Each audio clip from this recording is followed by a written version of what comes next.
बैठ जाइए सभी लोग। जय हिंद सभी को, बैठ जाइए।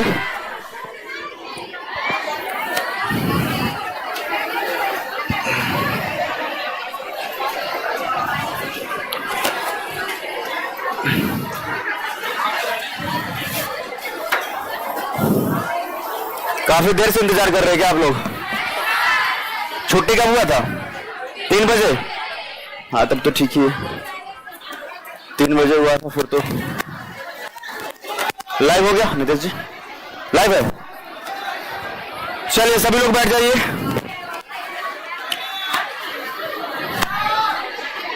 क्या वो आवाज नहीं जा रहा है क्या?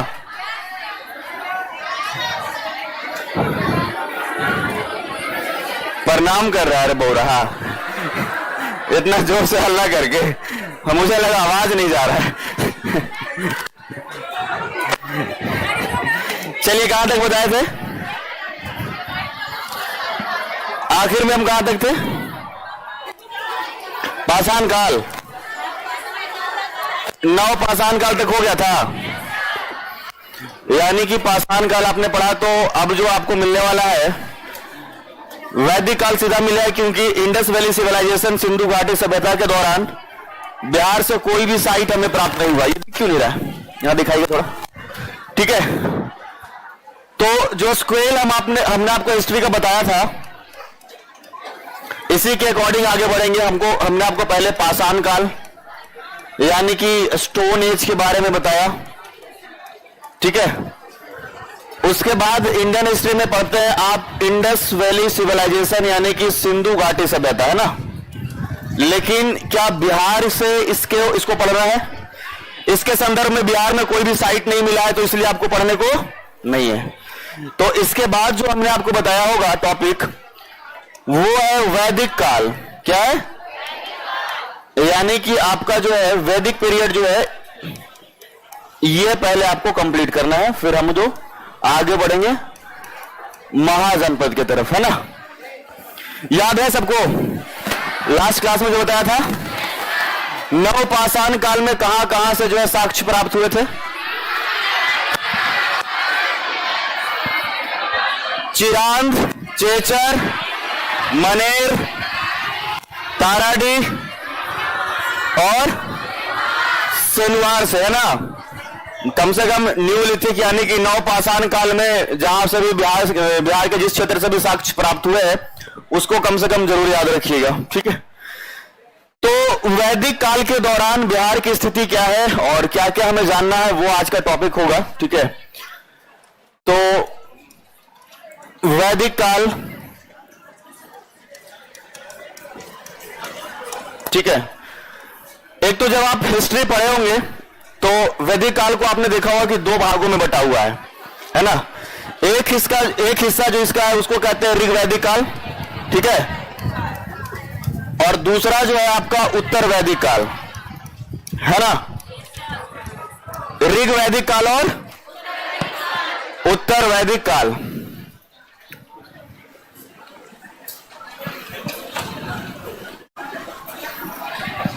चलिए, तो एक तो ऋग वैदिक काल, दूसरा उत्तर वैदिक काल। तो बिहार के क्षेत्र में जो लोग यहां पे रहते थे, हमें जो अभी तक प्रमाण मिला है, जो उत्तर बिहार का हिस्सा है, खास करके जो गंगा के उत्तरी मैदान का हिस्सा है, इसी क्षेत्र में बताया गया है कि बिहार में लोग रह रहे। उत्तरी मैदान, क्या बोला हमने? गंगा के उत्तरी मैदान में यहां पे आर्यंस रहते हैं। आर्यन समझते हैं? जो वैदिक काल में आप इतिहास पढ़ते हैं वो आर्यों का ही तो पढ़ते हैं ना। जैसे भारत का एक नाम है आर्यावर्त, है ना, आर्यावर्त नाम। तो एक्चुअल में जो हम वैदिक काल के दौरान जो भी इतिहास पढ़ते हैं वो आर्यों के विषय में ही है। जैसे आपने पढ़ा होगा जब इंडियन हिस्ट्री पढ़ा होगा, तो कि पहले आर्य आए तो सिंधु नदी के आसपास में जो है उसका निवास स्थान था, पढ़ा होगा ना। जो आपके सिंधु के 5 सहायक नदियां हैं, झेलम, चिनाव, रावी, ब्यास और सतलज, तो इसी के आसपास जो है सबसे पहले आर्यों का आगमन हुआ और इसी क्षेत्र में वो लोग रह रहे हैं। तो जब बिहार की बात की जाए तो बिहार में जो उत्तर बिहार का हिस्सा है, जिसको कि विदेह कहा जाता है, क्या कहते हैं? विदेह कहते हैं। विदेह क्षेत्र में सबसे पहले जो है आर्यों के निवास का हमें प्रमाण मिलता है, और यह जानकारी जो हमें प्राप्त होती है वो किससे होती है? शतपथ ब्राह्मण से होती है। अब शतपथ ब्राह्मण खुद जो है वो यजुर्वेद का एक ब्राह्मण ग्रंथ है, तो कहीं ना कहीं ये बात भी वेद में ही लिखा हुआ है। बात समझ में आई?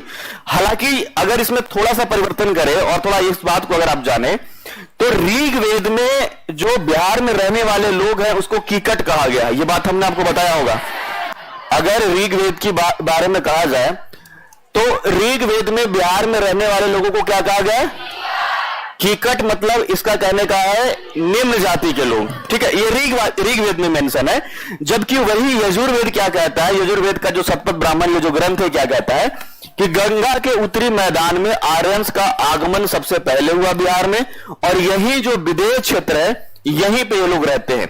इवन कि यह भी मेंशन किया गया है कि विदेह के राजा जनक, क्या बोला हमने? राजा जनक का भी जिक्र किया गया है। अब आप ये समझ पा रहे होंगे कि जैसे ही राजा जनक के विषय में कहे तो ये जो संपूर्ण आपको विदेह का क्षेत्र दिखता है, मिथिला का दिखता है ना। तो विदेह अगर विषय में कहा जाए तो ये आपका सीतामढ़ी का ही हिस्सा है, और इसी क्षेत्र में पूरा मिथिला है। एक समय ऐसा भी था कि मिथिला जो है इसी की जो है कैपिटल थी विदेह, राजधानी। समझ में आ रहा है? तो राजा जनक, और साथ साथ में जो आपने कहानी भी सुना होगा कि राजा जनक जो है एक बार हल चला रहे थे, ठीक है। क्योंकि वैदिक काल में खेती करना जो है एक बहुत ही अच्छा काम माना जाता था, समझ गए? राजा स्वयं हल चला रहा है मतलब खेती कर रहा है। समझ में आ रहा है कि नहीं आ रहा है? आज के टाइम पर खेती करना जो है बहुत अच्छा नहीं माना जाता है। आपके घर पे अगर या गांव में खेती होता है तो कहते होंगे पढ़ लिख लो, नहीं तो यही खेती करना पड़ेगा। मतलब क्या है? ये आप पढ़ लिख करके कुछ और काम करिए। लेकिन ये वैदिक काल के दौरान खेती करना जो है एक पुण्य का काम माना जाता है, एक अच्छा अवसर वाला काम माना जाता था। राजा स्वयं हल चला रहे हैं, बात समझ में आ रहा है कि नहीं? और यही है जो कि कहा गया है कि राजा जनक एक बार हल चला रहे होते हैं और उसी में उनका हल एक बार फंस जाता है और माता सीता प्राप्त होती है। ठीक है, बात समझ में आ रहा है कि नहीं आपको? तो ये किस क्षेत्र में? विदेह के क्षेत्र में। कहा बता रहे हैं हम? विदेह के क्षेत्र में। और यह जो है मेंशन है आपका यजुर्वेद में। तो या तो शतपथ ब्राह्मण की बात करें और या आपसे हम कहें यजुर्वेद के विषय में, तो इस विदेह क्षेत्र का जिक्र किया गया है। पहला पॉइंट क्लियर हो गया। ऋग्वेद में क्या कहा गया है? ऋग्वेद में बिहार वाले को क्या कहा गया है? कीकट कहा गया है। इसके अलावे अगर हम बात करें अथर्ववेद का, ठीक है, अथर्ववेद का अगर हम बात करें तो अथर्ववेद में मगध क्षेत्र का जिक्र किया गया है, और यह भी कि बिहार के वो हिस्से जैसे कि गया हो गया आपका, ठीक है, उसके साथ साथ राजगीर का क्षेत्र, पुनपुन के विषय में जिक्र किया गया है कि ये सभी जो है बिहार के पवित्र स्थल है। बात समझ में आई? इसमें क्या मेंशन किया गया है कि गया के विषय में, राजगीर के विषय में, और जो पुनपुन नदी जो आपका ये है, ये पुनपुन के विषय में एक पवित्र स्थल जो है वो कहा गया है इन क्षेत्रों को। ये सब कौन से वाले में मेंशन है? किसमें किसमें मेंशन है? अथर्ववेद में मेंशन है। तो तीनों को सीक्वेंस में सबसे पहले याद करिए। ऋग्वेद में कीकट कहा गया, यजुर्वेद में यह बताया गया है कि ये लोग जो है विदेह क्षेत्र में रहते थे, और अथर्ववेद में मगध क्षेत्र का जिक्र है। इसके अलावा गया, राजगीर या पुनपुन नदी के विषय में कहे तो इन क्षेत्रों को एक पवित्र स्थान बताया गया है। देखिए, अगर बात करें वैदिक काल के दूसरे फेज लेटर वैदिक का, तो इस समय हमारे देश में एक बहुत बड़ा परिवर्तन भी देखने को मिल रहा था। वैदिक काल का पहला फेज जिसमें कि कार्य के आधार पर जो है जाति का बंटवारा किया गया था, जबकि लेटर वैदिक में जब हम जाते हैं, उत्तर वैदिक काल में जब हम जाते हैं, तो उसमें जो है यह वर्ण का यानी कि जाति का जो बंटवारा है वो धीरे धीरे क्या होता है, वो वंश के आधार पर होने लगता है। बात समझ में आ रही है? तो वैदिक काल में ये जो दूसरा फेज है जो उत्तर वैदिक काल का, इसकी सबसे बड़ी जो कमजोरी उत्पन्न हो गई वो यही हो गई कि वंशानुगत जो है वर्ण का जो है वो बंटवारा होने लग गया, और इसी कारण से हमारे देश में थोड़ा असंतुलन बना है। ठीक है, लोग जो है धर्म के प्रति थोड़ा सा दूरी बनाना शुरू कर दिए। अब सोचिएगा इस बात को कि कोई व्यक्ति मान लीजिए कि बढ़ई के कार्य करने में, काम करने में बहुत ज्यादा निपुण है, लेकिन उसको इसलिए नहीं करने दिया जा रहा है क्योंकि वो ब्राह्मण जाति में या ब्राह्मण वर्ण में है, तो कहीं ना कहीं वो अपने स्किल को अपने अंदर ही छुपा करके रख रहा है कि नहीं?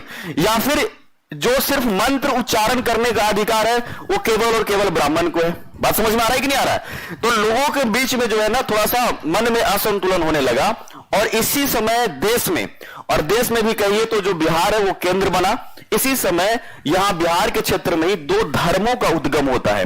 लेटर वैदिक पीरियड के जस्ट बाद में जो आपका ये कनेक्ट कर रहे हैं हम, एक तो लेटर वैदिक पीरियड और इसी समय महाजनपद का भी उदय एक तरफ हो रहा है। ठीक है, तो इसी समय दो धर्म, एक तो आपका बौद्ध धर्म और एक आपका जैन धर्म, दोनों धर्मों का उदय हो रहा है। अब ध्यान से समझिएगा इस बात को। लोग ये जो आपका हमारा संस्कृति पहले से चल रहा है लेटर वैदिक का, वहां से भाग भाग करके इन धर्मों में धीरे धीरे शामिल होना शुरू कर देंगे। खास करके वो लोग शामिल होना शुरू करेंगे जिनको लग रहा है कि हम वहां सताए गए हैं। बौद्ध धर्म और जैन धर्म किसी भी प्रकार से कोई वर्ण यानी कोई जाति का किसी प्रकार से जो है यहां पर ये कह सकते हैं कि इसमें जो है संकलन नहीं किया गया है। मतलब जो बौद्ध में शामिल हो गए या जो जैन में शामिल हो गए, वो खुद समझ लीजिए कि एक बौद्ध भिक्षुक है या फिर जैन को मानने वाले। यहां पर ऐसा नहीं कि अलग अलग कैटेगरी बना हुआ है कि ये जाति के, ये जाति के, ये ऊंचे जाति के या फिर नीचे जाति के। तो लोग यहां से जो भाग रहे हैं और इस तरफ जो धीरे धीरे आएंगे, उसके पीछे का दो रीजन। पहला रीजन ये कि इस समय जो है वो वर्ण का जो वर्ण व्यवस्था जो है, अब उसमें क्या हो गया कि जो जिस वंश के हैं उसी के आधार पर उसको वो जाति मिल गया, इससे लोग असंतुष्ट हुए। दूसरा, जैसे ही ये उत्तर वैदिक काल खत्म होगा और महाजनपद की तरफ हम बढ़ेंगे, तो इस समय जितने भी रूलर्स रहेंगे, राजा रहेंगे, चाहे मगध की बात करें, वज्जी की बात करें या अंग की बात करें, वो सब जो है धीरे धीरे इस प्रयास में रहेगा कि हमारा एम्पायर ज्यादा से ज्यादा बढ़े। मतलब एम्पायर कैसे बढ़ेगा? जब युद्ध होगा, लड़ाई होगा, और उसमें इन सभी चीजों को देखते हुए जो भारतीय इस क्षेत्र के रहने वाले लोग हैं वो भी धीरे धीरे जो इससे परहेज करने लगे कि इसमें बड़ा खून खराबा है, कभी इधर लड़ जा रहे हैं, कभी उधर। क्योंकि अभी तो समझिए कि मगध का उत्कर्ष शुरू होगा जब महाजनपद हम बताएंगे, तो धीरे धीरे क्या होगा कि सब लोग युद्ध में बहुत ज्यादा लीन हो जाएंगे। तो जो सीधा साधा व्यक्ति है जिसको लगता है कि लड़ाई झगड़ा में हमको नहीं उलझना है, आपको नहीं लगता है कि इस तरफ वो ज्यादा मुड़ेगा? अरे मुड़ेगा कि नहीं मुड़ेगा? उसको लड़ाई झगड़ा से क्या मतलब है?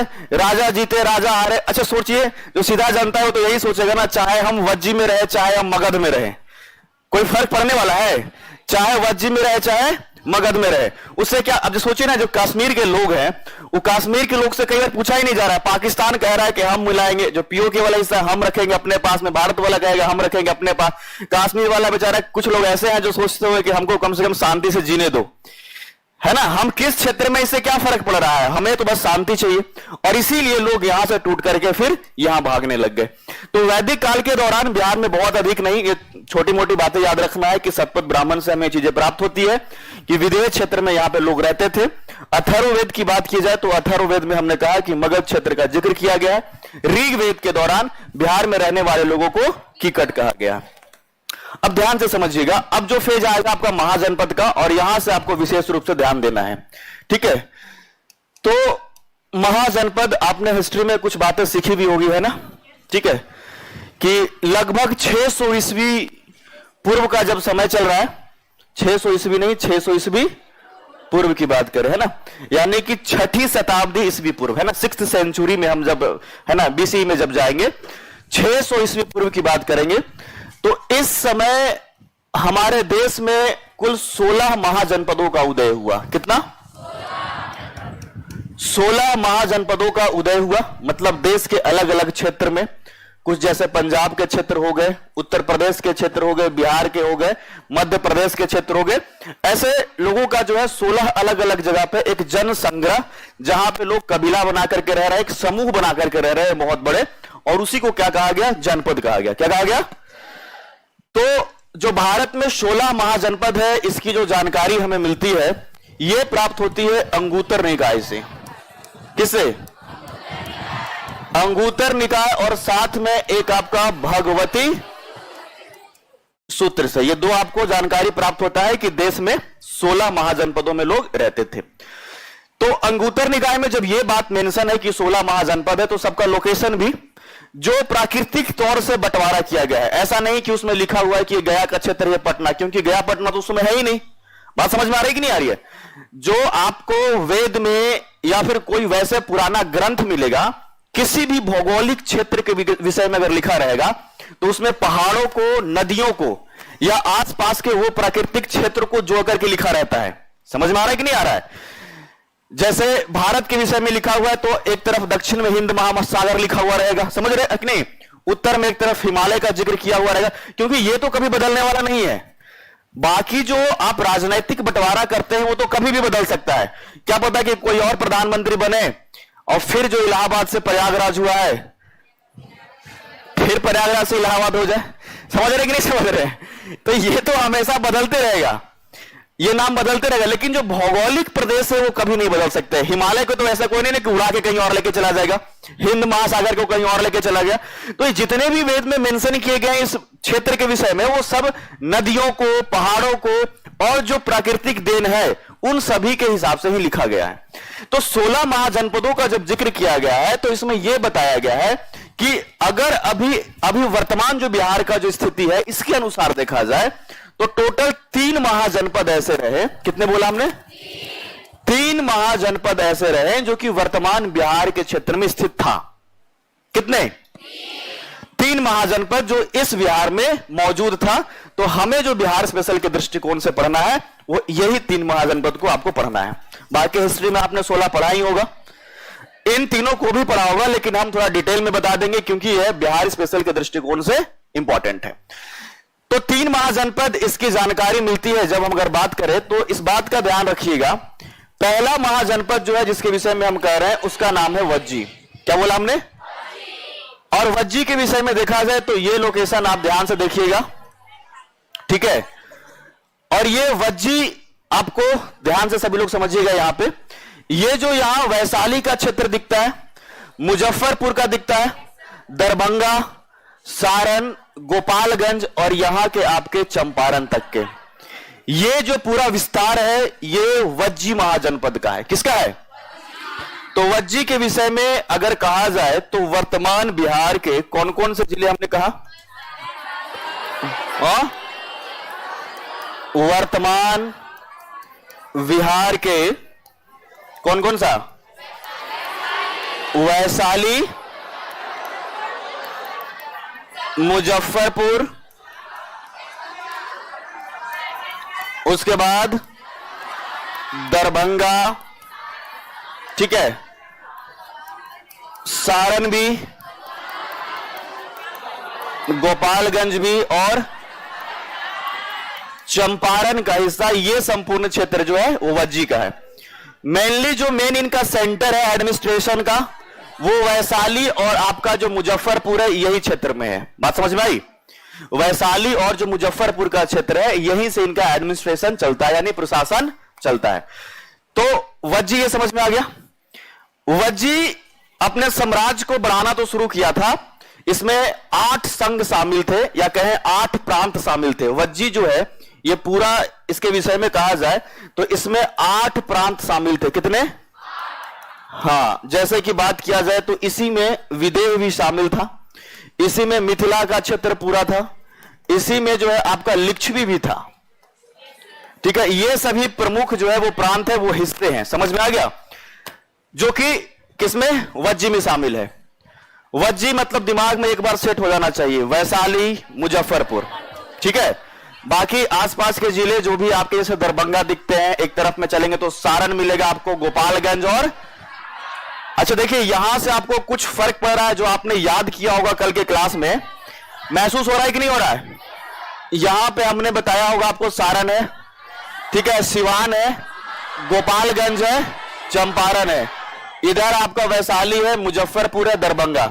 चलिए कम से कम नहीं याद किए तो ये तिरहुत का क्षेत्र तो इधर दिख रहा होगा कम से कम आपको, है ना। ये जो वज्जी है ना ये वर्तमान के तिरहुत क्षेत्र का ही एक हिस्सा है, समझ लीजिए। इसका जो एक हिस्सा अभी तिरहुत है वर्तमान का। तिरहुत समझ में आता है?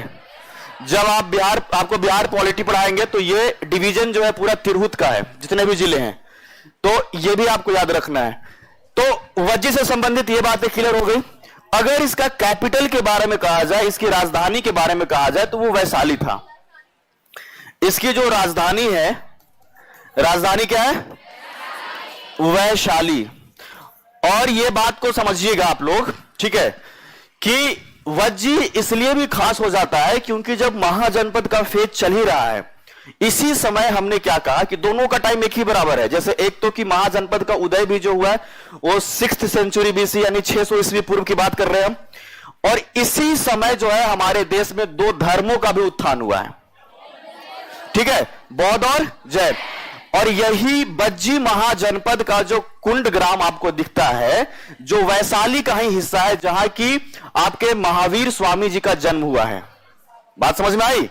तो ये जो लाइन लिखा रहता है ऐसा कि महावीर स्वामी का जो जन्म हुआ है वो किस महाजनपद में हुआ है?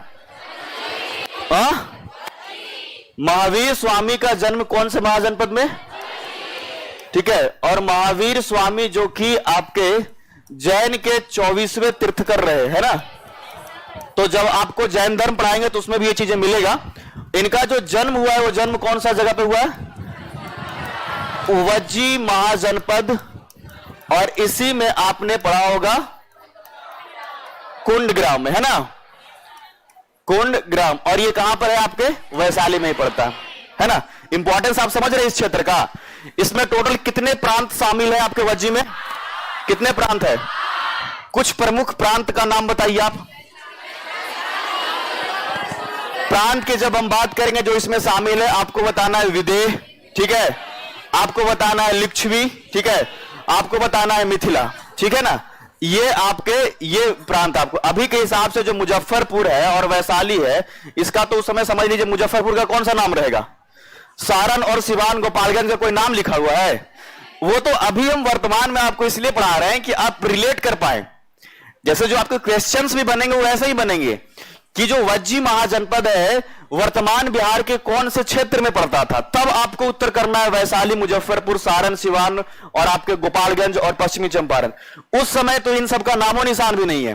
तो इसीलिए जब भी प्रांत की बात करेंगे तो ये जिले आपको बताने ही नहीं है, आपको सीधे जो उस समय के हम बता रहे प्रांत, जैसे कि मिथिला का क्षेत्र बोल दिए, विदेह का क्षेत्र बोल दिए या लिच्छवी, ये सभी आपके जो है प्रमुख रहे।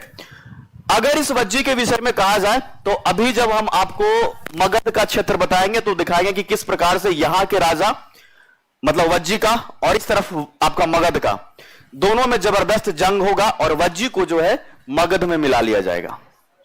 बात समझ में आई? वज्जी महाजनपद को आगे चल करके किस में मिलाया जाएगा?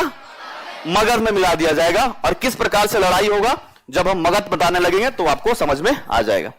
दूसरा जो महाजनपद अभी हम आपको बताने वाले हैं पहले, वो है अंग महाजनपद, ठीक है। बात समझ में आई? पहला आपको कौन सा क्लियर हो गया? वज्जी हो गया। अच्छा, एक बात और याद रखिएगा इस समय के हिसाब से कि जो आपके वज्जी महाजनपद है इसी का एक हिस्सा है लिच्छवी। और लिच्छवी जो है ऐसा गणराज्य है जो पूरे दुनिया का सबसे पहले गणतंत्र था।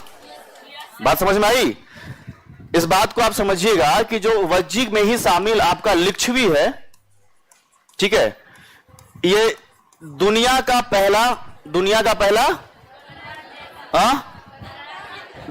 पहला गणतंत्र, दुनिया का पहला गणतंत्र समझते हैं? गणतंत्र समझते हैं आप लोग? क्या होता है? जहां कोई एक आम इंसान भी समझ लीजिए वहां का राजा बन सकता है। बात समझ में आई? अगर किसी के अंदर योग्यता है तो एक आम इंसान भी वहां के राजा बन सकते हैं। हालांकि अमेरिका इस बात का दावा करता है कि पूरे दुनिया का सबसे पहला गणतंत्र जो है हमारे देश में हुआ, लेकिन अमेरिका स्वयं आजाद ही हुआ है मॉडर्न टाइम पर। उसके पहले तो वो गुलाम रहा ना। अमेरिका तो खुद आजाद ही हुआ है मॉडर्न टाइम पर, तो किसी भी तौर तरीके से तो हम उसको मानेंगे नहीं। और हम बात कर रहे हैं लगभग 600 ईस्वी पूर्व का। समझ में आ रहा है आपको? जो 2024 चल रहा है, ये 2000 के पहले भी 600 साल और जोड़ लीजिए।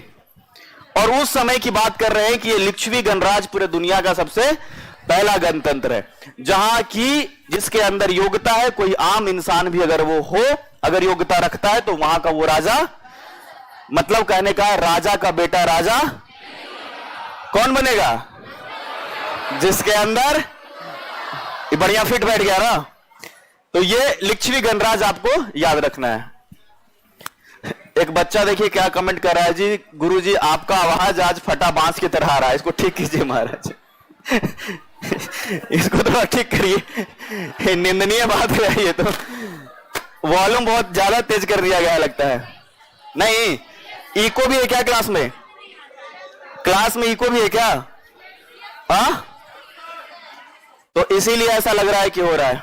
चलिए देखिएगा, ये सबको याद हुआ? दुनिया का सबसे पहला गणतंत्र कहां है? चलिए अंग के विषय में बताते हैं और ध्यान से समझिएगा। अगर अंग महाजनपद के विषय में कहा जाए तो वर्तमान बिहार का ये जो संपूर्ण क्षेत्र दिखता है, ठीक है, चाहे बात करें हम यहां मुंगेर का, ठीक है, यहां याद किया होगा आपने भागलपुर, है ना, और बगल में जो है आपका बांका भी है, थोड़ा बांका का भी क्षेत्र है। ये सभी क्षेत्र जो है आपके अंग महाजनपद में है। किसमें है? तो वर्तमान बिहार के कौन कौन सा क्षेत्र हमने बताया? वर्तमान बिहार का मुंगेर, मुंगेर के साथ साथ भागलपुर, पागलपुर जेल में चला जाएगा। भागलपुर के बाद ये सभी क्षेत्र किसमें है? अंग महाजनपद में, ठीक है। तो अंग महाजनपद के विषय में कहा जाए तो आपने जो महाभारत देखा होगा, सीरियल देखा है, दुर्योधन जो है उनके मित्र थे कर्ण। दुर्योधन का मित्र कौन थे? तो जब लड़ाई होने लगा तो कर्ण के विषय में कहा गया कि भाई एक राजा से राजा ही लड़ सकता है, और उस समय कर्ण जो है केवल मित्र है दुर्योधन का। तो दुर्योधन, अब चूंकि दुर्योधन को पूरा भरोसा था कि अगर कर्ण लड़ेगा तो पक्का जीतेगा, क्योंकि उसके अंदर योग्यता बहुत थी, लेकिन वो राजा किसी भी प्रदेश का नहीं था। तो इसी समय दुर्योधन क्या कहता है कि मेरा मित्र आज से जो है अंग महाजनपद का जो है वो राजा हो गया, ठीक है। तो इस बात को भी आपको याद रखना है, ठीक है। इवन की किताबों में इस बात को मेंशन किया गया है कि अंग महाजनपद के आखिरी राजा जो रहे वो कर्ण थे। कौन थे? अंग महाजनपद के आखिरी राजा कौन थे? कर्ण थे। तो आपका जो अंग महाजनपद है इसके विषय में लोकेशन क्लियर हुआ? पहले मुंगेर, भागलपुर, और बहुत ज्यादा लड़ाकू प्रदेश नहीं था अंग, आगे चल करके इसको भी मगध में मिला लिया गया, ठीक है, इसको भी मगध में। तो 16 महाजनपदों में आपने इतिहास में इस बात को पढ़ा होगा कि सबसे शक्तिशाली महाजनपद बड़ा कौन सा? कौन सा बना? मगध। इन लोग लड़ने पर इतना उतारू हो गए कि बहुत सारे लोगों को परहेज के रूप में छोड़ करके बहुत धर्म और जैन धर्म अपनाना पड़ा। समझ रहे कि नहीं समझ रहे बात को? ये लोग अमन और शांति का बात ही नहीं कर रहे हैं। मगध वाला कह रहे हैं कि कभी हम बज्जी को मिला लेंगे, कभी अंग को, कभी कौशल को, और जो जो प्रदेश समय के साथ अलग अलग राजा आते जा रहे हैं, एम्पायर को मजबूत करते चला जा रहा है। तो 2 महाजनपद आपने देख लिया, तीसरे की तरफ चलेंगे और इसी का नाम क्या है? और इसी को आपको एंशिएंट हिस्ट्री में मुख्य रूप से पढ़ना है, मगध महाजनपद को, ठीक है। मगध, अच्छा याद होते चल रहा है कि नहीं आप लोगों को? याद हो रहा है ना? अभी याद होना चाहिए, लिखवाने टाइम पर थोड़ा और भी होना चाहिए, और बस एक बार रिवीजन कर लीजिए एकदम बढ़िया से कि एग्जाम के लिए एकदम तैनात। समझ में आया कि नहीं आया? ये होना चाहिए। अब आदमी फिर कॉपी किताब खोलने लगता है।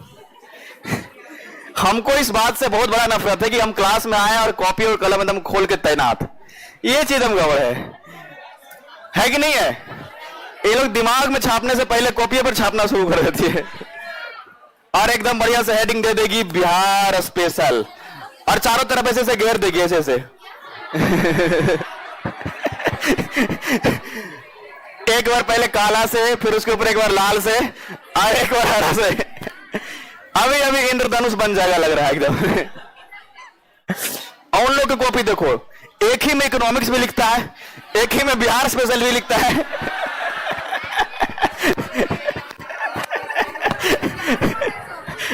और उसी को बाहर निकलता है, मोड़ता है ऐसे पैकेटवा में डाल करके, हाथों से डालने लगे निकल जाता है। बताओ ऐसे नहीं करना होता है। उन लोग बहुत ज्यादा परहेज कर रहा है, ये लोग बहुत अच्छा से कर रही है। तो ये जो तीसरा महाजनपद, इसका नाम क्या है? मगध। जहां बैठे हुए ये पटना का क्षेत्र, ठीक है, उसके बाद जहानाबाद, उसके बाद गया, गया के पहले आपको मिला था इधर औरंगाबाद, ठीक है, और इस तरफ गया के बाद मिला था आपको नवादा। और जहानाबाद से चूंकि अभी हाल फिलहाल में अरवल अलग हुआ है, तो अरवल भी इसमें शामिल रहेगा ही। तो ये जो पूरा प्रदेश है जिसमें कि पटना, जहानाबाद, गया, औरंगाबाद और नवादा, ये तीनों तो आपको वैसे भी याद होगा नहीं। इधर रोया लगा दे तो रोया और गया नवादा, याद है कि नहीं? औरंगाबाद, गया और ये तीनों तो वैसे भी याद होगा ना। जिसने किया था ना कोई वादा वही है नवादा। और हमेशा वाह वाह इसमें भी कर रहे हैं। अच्छा, पता है एक चीज बहुत अच्छा लगता है, टीचर्स अगर पढ़ाना छोड़ करके अपने जीवन के बारे में कुछ बात करने लग जाए, है ना, कहां पढ़े थे, क्या क्या मेरे साथ इंसिडेंस हुआ, ये सब सुनने में बहुत अच्छा लगता है। लगता है कि नहीं यार? यही सब बात करते रहिए आधा घंटा तक, 45 मिनट, पढ़ाई लिखाई तो होते रहेगा, यही चलते रहता है मन में, बस अपनी बात करते रह जाएं सर, है ना। कौन कौन सा क्षेत्र है? पटना, जहानाबाद, गया, औरंगाबाद। तो लिख दे, वर्तमान बिहार के कौन कौन सा क्षेत्र हमने बताया? पटना, जहानाबाद, गया, औरंगाबाद, ठीक है, और साथ में नवादा। शुरुआती दौर में तो इतना ही बड़ा आपका मगध है, और एक समय ऐसा होगा कि पूरा भारत का लगभग संपूर्ण क्षेत्र, ठीक है, और अब पाकिस्तान उस समय तो भारत में ही था, अफगानिस्तान का क्षेत्र, जो बांग्लादेश दिखता है वो, और नेपाल के भी कुछ क्षेत्र जो है, सब शामिल होने वाले हैं इस मगध महाजनपद में। समझ में आ गया? तो अब समझिएगा कि मगध के विषय में जब हम शुरू किए हैं तो ये प्रदेश समझ में आ गया, और जो इतिहास बनाने वाला जो महाजनपद है ये मगध ही है। पूरा एंसेंट हिस्ट्री अगर आप कहें शुरुआत से लेकर के, जो रंगारंग जो कार्यक्रम और रंगारंग जो युद्ध चलेगा, सब मगध के लिए होगा। किसके लिए होगा? सब किसके लिए? मगध के लिए। तो सबसे पहले जब हम पुराण के अनुसार अगर देखा जाए और महाभारत, तो पुराण और महाभारत का क्या कहना है कि मगध का सबसे प्राचीन वंश जो है वो बृहद्रथ है, ठीक है। सबसे प्राचीन वंश जो है कौन सा है? बृहद्रथ वंश। बात समझ में आया? इसका कहना यही है कि पुराण के अनुसार अगर पुराणों को उलट करके देखें, महाभारत को देखें, तो उसमें यही कह रहा है कि मगध के क्षेत्र में जो सबसे पहला राजवंश जो देखने को लिए मिलता है वो आपका बृहद्रथ है। कौन सा? किसके और किसके अनुसार?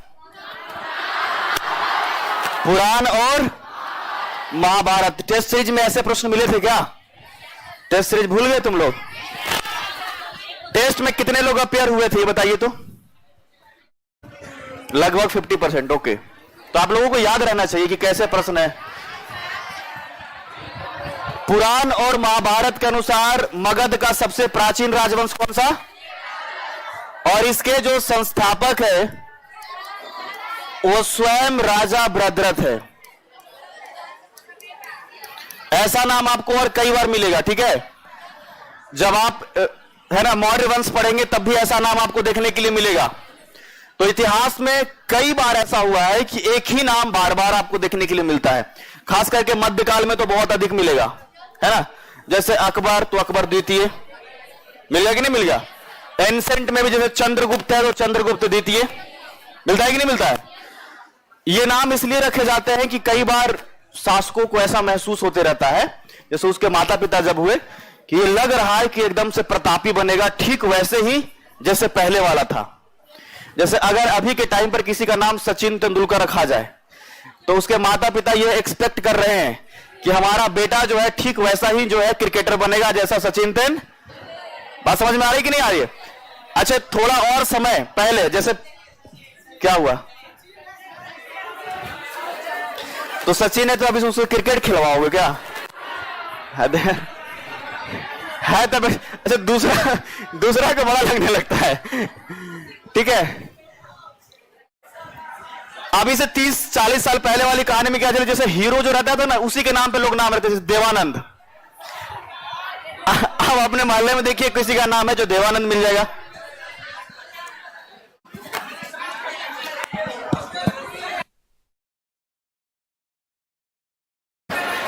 अरे शांत रहो, विराट नाम है तो क्या? अब एक एक का नाम बताओगे हमको? ठीक है, ओके, समझ गया, मैं समझ गया। मैं तो एग्जाम्पल दे चुका हूं, तो वो होगा ही होगा। तो क्या बोला हमने कि ऐसे ही नाम, जैसे पहले कैसे देवानंद किसी का नाम रख दिया, किसी का उदित नारायण नाम रख दिया, अभी भी ऐसा नाम नहीं रखा था। अब जो है वो कॉन्सेप्ट हट गया कि देवानंद और उदित नारायण। अभी जो है अगर कोई मोहल्ला में सबसे गोलू लड़का है तो सब देख करके अपना बेटा का नाम गोलू गोलू गोलू गोलू रख देगा, क्योंकि उपलब्धि यही समाज की हमारी बची हुई है। घर में सबसे छोटा है तो उसका नाम क्या हो गया? छोटू हो गया। मतलब हमको नहीं लगता है कि कोई भी ऐसा मोहल्ला बचा होगा जिसमें गोलू और छोटू नहीं। क्या हुआ जी?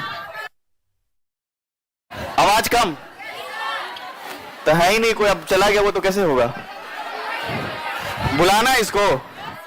अरे तो जहां देखिए गोलू छोटू है, अगर कोई बड़ा मोहल्ला में जाकर के एक बार कस कर अगर आप बोल दीजिएगा ए छोटू के मम्मी, तब 5-6 को मम्मी बाहर आ जाएगी।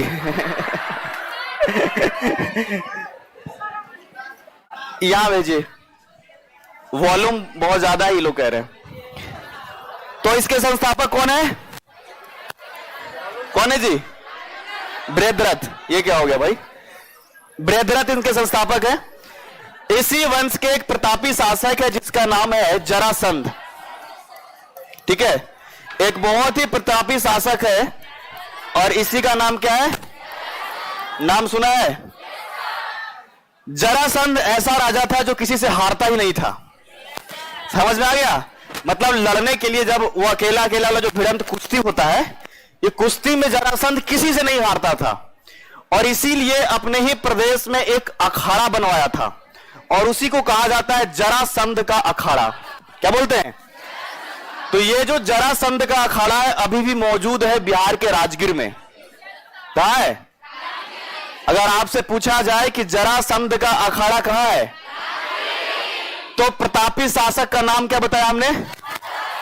जरासंध। और हमने कहा कि ये कभी युद्ध कोई मतलब कुश्ती कर रहा है तो हारता ही नहीं है और इसने अपने ही नाम से एक अखाड़ा बनाया है, जरासंध का अखाड़ा। अखाड़ा समझते हैं? एक जैसे रेसलिंग वाला रिंग होता है ना, रिंग, WWE देखें आप लोग? उसमें देखिए जॉन सीना एक तरफ से आ रहा है और पहले देखे वो तो इंडिया से ग्रेट खली है ना, द ग्रेट खली, और एक तरफ से लड़ना शुरू कर दिया, मारना शुरू कर दिया। तो अब वाला के कॉन्सेप्ट थोड़ा अलग है कि ये लोग एकदम मतलब जैसे मन वैसे, कभी कुर्सी उठा के मार रहा है, कभी कुछ। उस समय कुश्ती का एक नियम होता था और उस नियम के अनुसार देखा जाए तो जरासंध कभी हारता ही नहीं था। अब ये बात समझिए कि अगर कोई शासक अगर हारे ही नहीं किसी से कुश्ती, तो थोड़ा उसके अंदर घमंड भी आ जाएगा। आएगा कि नहीं आएगा? जैसे अगर मान लीजिए मिर्जापुर आपने देखा होगा तो मुन्ना भैया क्या कहते हैं कि हम अमर हैं, मरेंगे ही नहीं। तो ये जरासंध क्या कहता था? हम किसी से हारेंगे ही नहीं। महाभारत में भी इसका जिक्र किया गया है और उसमें यह कहा गया है कि जरासंध जो है वो श्री कृष्ण को अपना जो है वो दुश्मन मानता था। ठीक है, और कंस को अपना मित्र मानता था, दोस्त। दोस्त किसको मानता था? कंस को। और दुश्मन किसको? अब कृष्ण जी को भी कभी लग रहा है ऐसा कि ये तो बड़ा दिक्कत है कि किसी से हार नहीं रहा है और इसी वजह से प्रतापी होना तक तो ठीक था, लेकिन अब जब किसी से हार ही नहीं रहा है तो इसके अंदर ओवर कॉन्फिडेंस इतना है कि अब क्रूर शासक हो गया है। तो श्री कृष्ण जो है वो 5 पांडवों में से एक भीम को उठाए, सबसे बलवान वही था ना जी, अब भीम को लेकर के जो है अपना रथ पर सवार होकर के और चलो पार्थ, ठीक है, अंग महाजनपद के तरफ रथ को बढ़ाया जाए और अंग महाजनपद में लेकर के आते हैं। और यही जरासंध के अखाड़े में अब एक तरफ कुश्ती हो रहा है भीम से और जरासंध से। तो भीम कई बार पटकनियां दे रहे हैं खूब जरासंध को, लेकिन जरासंध तब भी नहीं हार मान रहा है। ठीक है, वो लगातार जीतते ही जा रहा है। तभी श्री कृष्ण के कुछ संकेत के बाद में जो है भीम जो है अब जरासंध का अंत कर दिया। बात समझ में आई? तो इस लाइन को समझिएगा, श्री कृष्ण के कहने पर भीम के द्वारा जरासंध का अंत किया गया था। कौन से महाजनपद के राजा थे? मगध के। ये वो क्षेत्र जो है पूरा अंग तक फैला हुआ था, लेकिन ये मगध के थे। कहां के? अब राजगीर वाले हिस्से में। ठीक है, हमने लगता है पहले अंग बोल दिया ना ऐसा। तो जरासंध को हराने वाला जो है वो भीम है, किसके कहने पर? कृष्ण के। और इस प्रकार से क्रूर शासक का अंत हो जाता है। इसी वंश के जो आखिरी शासक है उसी का नाम है रिपुंजय। ठीक है, इस वंश के जो आखिरी शासक है उसका नाम है रिपुंजय। क्या नाम है? बृहद्रथ वंश के आखिरी शासक कौन है? रिपुंजय है। जरासंध का अखाड़ा कहां है? कहां पर है? राजगीर में। तो ये आपको याद रखना है, इतनी बातें जो है वो आपके बृहद्रथ वंश से। अब देखिए ध्यान से समझिएगा, ये तो भाई कहना है पुराण का और महाभारत का। बौद्ध ग्रंथ है जो इस वंश के बारे में मानता ही नहीं है बात को। ठीक है, और बौद्ध ग्रंथ के अनुसार अगर कहा जाए तो बौद्ध ग्रंथ के अनुसार मगध का सबसे जो प्राचीन वंश है वो हर्यक को माना जाता है। ठीक है, बौद्ध ग्रंथ के अनुसार जो प्राचीन वंश है मगध का, उसको किसको मानते हैं? हर्यक वंश को माना जाता है। इस बात को ध्यान रखिएगा। अब देखिए दो प्रकार से यहां पर जो है प्रश्न आपके बनेंगे, ध्यान से सुनिएगा। एक तो अगर क्वेश्चन में ऐसा मेंशन रहे पहले से कि पुराणों के अनुसार या महाभारत के अनुसार मगध का सबसे प्राचीन, तो बृहद्रथ तो क्लियर है। अगर बौद्ध धर्म के अनुसार भी लिखा हुआ रहे तब भी उत्तर आपका हो जाएगा हर्यक वंश, ये भी क्लियर है। अगर दोनों में से कोई मेंशन नहीं रहे, ना तो पुराण महाभारत की बात लिखी हुई रहे और ना तो कोई बौद्ध ग्रंथ का जिक्र किया हुआ रहे, तो वैसे में भी जो आपका उत्तर जो हो जाएगा वो हर्यक वंश हो जाएगा। ठीक है, अगर सिर्फ इतना सवाल में रहे कि मगध का सबसे प्राचीन राजवंश कौन था, तो आपका क्या उत्तर देना है?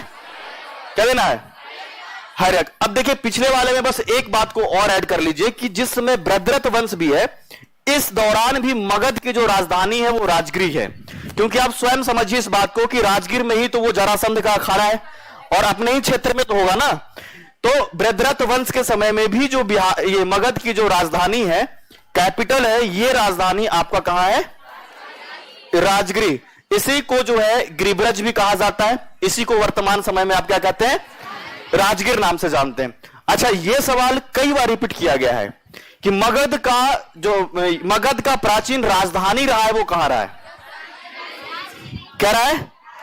इवन जब हर्यक वंश भी आएगा तब भी राजधानी अभी जो है वो राजगीर ही रहेगा। बदलाव कब होगा वो धीरे धीरे आपको समझने की जरूरत है। यहां तक क्लियर है सबको?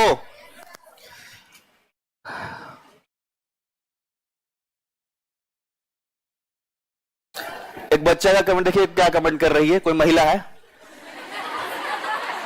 सर मेरा बेटा बोल रहा है कि सर को बोलिए बाद में पढ़ाएंगे, अभी मेरे साथ क्रिकेट खेलने चलिए। बताइए, तो क्लास आपको करना था, आपका बेटा को थोड़े करना है। मतलब ये घर वाले लोग सामूहिक तौर पर लगता है क्लास देखते हैं कई बार। सामूहिक तौर पर नहीं, इतनी छोटी सी गलती के लिए ब्लॉक मत करिएगा, डिलीट करिएगा बस। जब तक बड़ा गलती नहीं करे जब तक आपका जो है ब्लॉक नहीं करना है। ब्लॉक वाला सिलसिला में क्या होता है पता है? 2-4 लोग ब्लॉक होंगे, बाकी 2-4 लोग अनब्लॉक कराने के लिए मैसेज करते हैं, सर सोनम को अनब्लॉक कर दीजिए ना। बताओ जरा, कौन सा वंश हमने बताया? इस वंश के जो संस्थापक है इसका बिंबिसार। ठीक है, संस्थापक इसका कौन है? बिंबिसार। अच्छा, ऐसा नाम आपको आगे भी मिलेगा जो बिंदुसार एक मिलेगा, वो कंफ्यूजन दूर हो जाएगा जब वो आएगा। ठीक है, यहां बिंबिसार है, वहां बिंदुसार मिलेगा। ठीक है, ये बिंबिसार है और वहां बिंदुसार। तो ये मगध का ऐसा पहला राजा है बिंबिसार, जो मगध की सीमा को, यानी कि ये जो एम्पायर है इसको बढ़ाने के लिए लगातार प्रयास करेगा। बात समझ में आई? अभी तक जो मगध का जो महाजनपद है इसमें जो राजा है वो ये नहीं चाह रहे हैं कि हम पूरे भारत को ही जीत ले, लेकिन अब जो मगध का राजा अभी से लगातार आने वाला है वो लगातार ये कोशिश करेगा कि हम कैसे सबको मगध में ही मिला ले। अब दो बड़ा बदलाव हमने बताया था कि इस समय हो रहा है 6th सेंचुरी बीसी में, कि एक तो कि जो आपको वर्ण के हिसाब से जो बंटवारा बताया, और दूसरा कि इस समय जैसे ही अपने साम्राज्य में शामिल करना शुरू कर देंगे यहां के जनता आधा भड़क जाएगा, कभी इधर लड़ाई कभी उधर लड़ाई। बहुत भारी संख्या में जो है यहां पर सेना में लोगों को नियुक्ति भी किया जाएगा। बिंबिसार ऐसे पहले शासक है पूरे मगध का कि जिसने जो है परमानेंट यानी कि अस्थायी तौर पर सेना की नियुक्ति किया है। ठीक है, ये अस्थाई सेना रखने वाले पहले शासक रहे मगध का। ठीक है ना, अस्थाई सेना रखने वाला पहला शासक है मगध का। अस्थाई सेना मतलब समझ रहे हो, क्योंकि ये जान रहा है कि लड़ाई तो होना ही होना आगे है, तो रिजर्व में हम रखेंगे। अब जैसे जहां पे जिस क्षेत्र में लड़ाई कम होगा या राजा थोड़ा ज्यादा सहज होंगे, तो वो क्या करते थे कि जब लड़ाई नहीं हो रहा है तो घर पे रहिए, लड़ाई होगा तो जरूरत है तो बुलाया जाएगा। लेकिन ये ऐसे शासक है कि ये वो उस पर विश्वास नहीं है, मतलब परमानेंट तुम अगर हो सेना तो मतलब वो कभी भी हम इस्तेमाल कर सकते हैं, क्योंकि लड़ाई तो कभी भी होगा ही, क्योंकि मगध के एम्पायर को बढ़ाना है। और बिंबिसार दो तरीके से जो है अपने साम्राज्य को बढ़ाया है। पहला तो युद्ध करके, ठीक है, दोनों बात आप जानते हो कि है ना, दो प्रकार से, ठीक है, साम्राज्य का विस्तार, साम्राज्य का विस्तार। एक तो आपको यह पता होगा युद्ध करके, है ना, मतलब कि जीत करके कहीं भी लड़ाई करना है, युद्ध से जीत लेना है। और दूसरा ऐसा है कि दिल जीत लेना है। ठीक है, अब ये बहुत कैटेगराइज करता था ये शासक। जहां लग रहा है कि लड़ झगड़ करके जीत लेंगे वो तो ठीक है, जहां लग रहा है कि लड़ने झगड़ने से काम नहीं चलेगा, ठीक है, या लड़ना झगड़ना ठीक भी नहीं है, अगर वहां कोई राजकुमारी दिख गई और लग रहा है कि वहां पे बात बन सकता है, ठीक है, तो वहां पे विवाह कर लेना चाहिए। और भारत में तो समझिए कि ये बहुत शुरुआत से ही, एकदम स्टार्टिंग से ही, मतलब प्राचीन काल से ही ये हमारे यहाँ का एक संस्कृति रहा है कि जो मेहमान होते हैं घर के, मतलब दामाद, उसकी इज्जत तो समझिए घर के बेटा से भी अधिक है कि नहीं है? घर के बेटा से भी अधिक है। इसको लेकर के भाई बहन में कई बार नाराजगी भी रहता है। लड़का कहता है मेरी बहन की शादी में मेरे बाप ने सब कुछ जितना भी था, फ्रिज, एसी और जितना कुछ हो सकता है सब दे दिया, हम बचे क्या, कंगाल हो गए। समझ में आ रहा है कि नहीं आ रहा है? तो स्टार्टिंग से ही, शुरू से ही कहा जाए तो बड़ा ज्यादा हम लोग जो है इस चीज के प्रति जो है जिम्मेदार जो है रहे। तो इस बात को ये समझता था कि अगर कहीं पे हमने शादी कर लिया तो समझ लीजिए कि वो प्रदेश भी हम में ही शामिल है, मगध में ही शामिल है। और इस प्रकार से 3 विवाह किए थे, ठीक है ना। एक तो लिच्छवी की जो राजकुमारी चेलना है उससे किया, फिर कौशल में, और एक आपका जो है ना मध्य जो आपका क्षेत्र था जो पंजाब का हिस्सा है वहां पे। तीनों में से हम बिहार वाले क्षेत्र का जिक्र करेंगे केवल, ठीक है।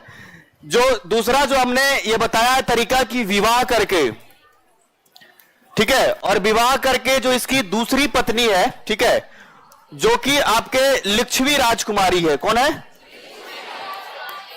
लिच्छवी राजकुमारी, और इसका नाम है चेलना, ठीक है। तो लिच्छवी का प्रदेश समझ लीजिए कि कहां शामिल हो गया। अब लिच्छवी शामिल हो गया कि नहीं मगध में? लड़ रहा है भी लगातार। बज्जी का वो क्षेत्र जो शामिल नहीं था मगध में, लड़ करके इसको मिला लिया। अंग प्रदेश जो इधर दिख रहा है उसको भी लड़ करके और जीत करके मगध में मिला लिया। समझ में आ रहा है? कौन? बिंबिसार। मतलब आप समझ रहे हैं कि साम्राज्य का विस्तार हो रहा है कि नहीं हो रहा है, काफी तेजी से। ये जो बिंबिसार है, इसी के दरबार में जो है एक बड़ा ही प्रसिद्ध जो है आपका चिकित्सक रहता था, जिसका नाम था जीवक। क्या नाम था? चिकित्सक का नाम क्या था? तो बिंबिसार का और जो अवंती के राजा है, इन लोगों का हमेशा झगड़ा चलता था। ध्यान से देखिएगा, यहां मगध और यहां आप देखिए अवंती, ठीक है, मध्य प्रदेश का क्षेत्र, दोनों के राजा में हमेशा झगड़ा, युद्ध कई बार होता था। अनिर्णायक युद्ध हो रहा है, लड़ रहे हैं दोनों, पता ही नहीं चल रहा कौन जीता है। और फिर से जब दोबारा टाइम मिला फिर लड़ रहे हैं। ठीक है, दोस्ती भी नहीं हो रहा।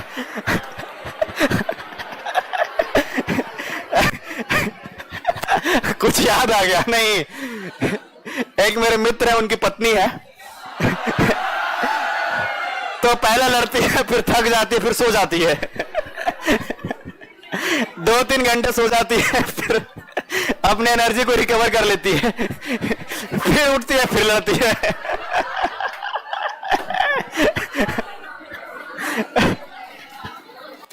अब इस चक्कर में वो कहता है हमको इससे कोई दिक्कत नहीं है, लेकिन ये ब्रेक ले लेके लड़ती है वो हमको और हट करता है। एक बार में लड़के कहानी खत्म कर लो। तो कहीं लड़ने वाला बात तो इतना लंबे समय तक याद रखती है क्योंकि एक एक साल पुराना बात बताती है। अच्छा तुम मेरे घर आए थे, उस समय मेरे पापा का तो तुमने पैर भी नहीं छुआ था। ऐसे ऐसे बातों में बताओ, ऐसा बात कौन याद रहता है? अब दो लड़का लोग लड़ेगा, आज लड़ेगा, 15 दिन के बाद दोनों साथ में जाएगा घूमने, होता है कि नहीं होता है? तो ऐसा भूल जाना चाहिए, समझ रहे हो कि नहीं समझ रहे हो? तो ये लोग बार बार लड़ते हैं। एक बार क्या हो गया कि जो अवंती के राजा है जिसका नाम है चंद्रप्रघोत, उसको जॉन्डिस हो गया। जॉन्डिस समझते हो? पीलिया हो गया, समझ गए? तो इसका जो चिकित्सक था, फिजिशियन था, जीवक को ही भेजा था इसने जो है उसका जॉन्डिस को ठीक करने के लिए। ठीक है, किसको भेजा था? और जब जीवक को भेजा तो उसका जॉन्डिस ठीक हो गया। आगे चल करके दोनों के रिश्ते जो है कम से कम इसके कारण जो है अच्छा हो गया। तो बिंबिसार का इधर अवंती का क्षेत्र के साथ जो लगातार लड़ाई चलता था वो भी ठीक हो गया, और अभी प्रदेश को लगातार वो मिलाने का काम जो है बिंबिसार करते रहेगा। ठीक है, बिंबिसार के दौरान भी जो हर्यक वंश का जो राजधानी है वो राजधानी अभी भी जो है कहां है? कहां है? राजगृह ही है। अभी भी जो राजधानी जो है आपका कहां है?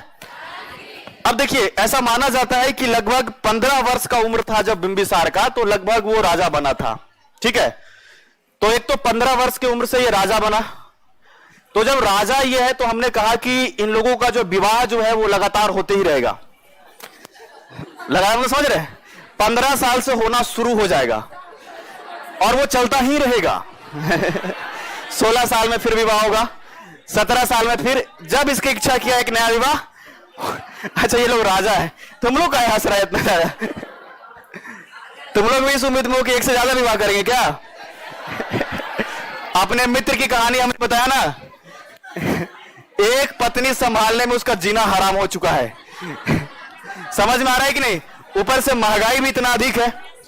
अगर आपकी पत्नी आत्मनिर्भर नहीं रही तो लैक्मी का लिपस्टिक, ओले का क्रीम, ये सब बहुत महंगा है। समझ में आया कि नहीं? और ऊपर से अभी आप बेरोजगार भी हैं, ये सब संभालना बड़ा कठिन है। तो इसलिए एक से ज्यादा की अपेक्षा, तो हम कई बार रील्स देखते हैं तो कई बार हमें दिख जाता है। तो एक मूवी लगता आया था लापता लेडीज, तो बेचारे का पत्नी खो गया था, तो थानेदार के पास में गया और कहने लगा कि है ना, देखिए दरोगा जी हमारी पत्नी खो गई। कब से खो गई? तो 1 हफ्ते से मिल ही नहीं रही है। ठीक है, तो सच में नहीं मिल रही थी तो बढ़िया बात है, खराब बात थोड़े है। अब रवि किशन उसमें जो है वो दरोगा का जो एक्टिंग कर रहे तो कह रहे क्या कि तुम्हारी कैसे खो गई जो मिलिए नहीं रहे? हम ससुरा कब से ट्राई कर रहे हैं, हमारी वाली खोई नहीं करती है। समझ में आया? तो इन लोगों का शादी लगातार होते ही रहेगा। अब सोचिए कि अगर अब ये राजा है, इनको ऐसा भी चिंता नहीं कि कैसे महारानी को रखा जाए। तो इनका जो सबसे बड़ा पुत्र था, जो सबसे बड़ा बेटा था, बेटा का नाम है अजात शत्रु। क्या नाम है? अजात शत्रु इसका सबसे बड़ा बेटा है। और अजात शत्रु का भी विवाह हो गया। अब जब ये 15-20 साल इसका भी होगा तो ये होगा। तो इसकी पत्नी क्या कह रही है कि आप कब तक राजकुमार बनकर के बैठे रहिएगा, कभी तो राजा बनिए ताकि हमें भी महारानी बनने का सौभाग्य प्राप्त हो। समझ में आया? अब अजात शत्रु कह रहे हैं अभी तो पिताजी राजा है, मतलब बिंबिसार है। समझ में आ रहा है कि नहीं आ रहा है? और अभी जब तक पिताजी जीवित है, जब तक हम राजा कैसे बन सकते हैं? क्योंकि ये तो राजतंत्र है, राजा का बेटा मरेगा तभी, सॉरी, राजा का बेटा राजा बनेगा और राजा मरेगा तभी तो बनेगा ना। तो कह रहे हैं अभी कैसे संभव है, अभी तो लंबा इंतजार करना है। तो समस्या ऐसा है कि अजात शत्रु कोशिश कर रहे हैं कि किसी प्रकार से उनको पद से हटाया जाए इनकी पत्नी के कहने पे। तो आपने इतिहास में इस लाइन को सुना होगा कि अजात शत्रु ने हत्या कर दी अपने पिता बिंबिसार की, है ना, राजा बनने के लिए, पत्नी के उकसाने के बाद। अच्छा ये ऐसा होता क्यों था, जरा ध्यान से देखिएगा, ध्यान से समझिए ऐसा होता क्यों है। मान लीजिए कि 20 वर्ष में जो है बिंबिसार की पहली विवाह हुई होगी। कितने साल में? तो 20 वर्ष में जब पहला विवाह है और मान लीजिए कि इसका उम्र जब 40 वर्ष है, कितना है, तब तक इसके घर में जो है इसका बेटा यानी अजात शत्रु भी लगभग 20 वर्ष का हो गया होगा। अरे हाँ 20 वर्ष लगभग हम बता रहे हैं ना, अब इसमें 19 और 18 का कर रहा है अरे इसका बेटा 20 वर्ष का होगा कि नहीं होगा? अब 20 वर्ष में तो इसका भी शादी होगा ना, तो शादी जब होगा तो इसकी पत्नी क्या कह रही है अजात शत्रु की, आप कब तक राजकुमार बने रहिए, कभी राजा बनिए ताकि हम जो है महारानी बने। अब कह रहा है कैसे बने, अभी तो पिताजी राजा हैं, अभी तो लंबे समय तक जो है कोई दिख नहीं रहा है उम्मीद। अब सोचिए ना, अभी तो इनका उम्र 40 वर्ष है और पहले वाला आदमी है तो कम से कम 70 तक तो मान के चलिए कि एकदम टनाटन रहेंगे रहेंगे कि नहीं रहेंगे? तो 40 वर्ष में कितना वर्ष जोड़ेंगे तो 70 होगा, मतलब 30 वर्ष के बाद हम उम्मीद भी कर सकते हैं कि राजा बनेंगे। अब सोचिए कि इसका उम्र पहले से 20 वर्ष है और इसमें भी अगर 30 जोड़ेंगे तो कितना साल का हो जाएगा? तो महारानी कह रहा है एकदम का बुढ़वा हो जाएगा तभी बनिएगा एकदम बुजुर्ग हो जाएगा तभी बनिएगा। कुछ ऐसा कीजिए कि किसी दिन आपके पिताजी सोए और सुबह सोए ही रह जाए समझ में आ रहा है कि नहीं आ रहा है? अब आजाद शत्रु करें, ऐसा नहीं करेंगे, करना ही होगा आपको। मेरे पेट में पल रहे आपके बच्चे की कसम इमोशनल कितनी होती है, समझ में आया? और ऐसे ऐसे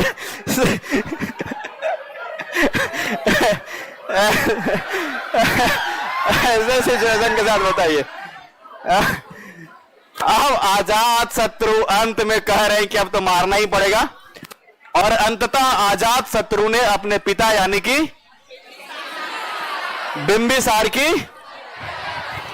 ठीक है, पिता बिंबिसार की हत्या करके, ठीक है, किसकी हत्या की?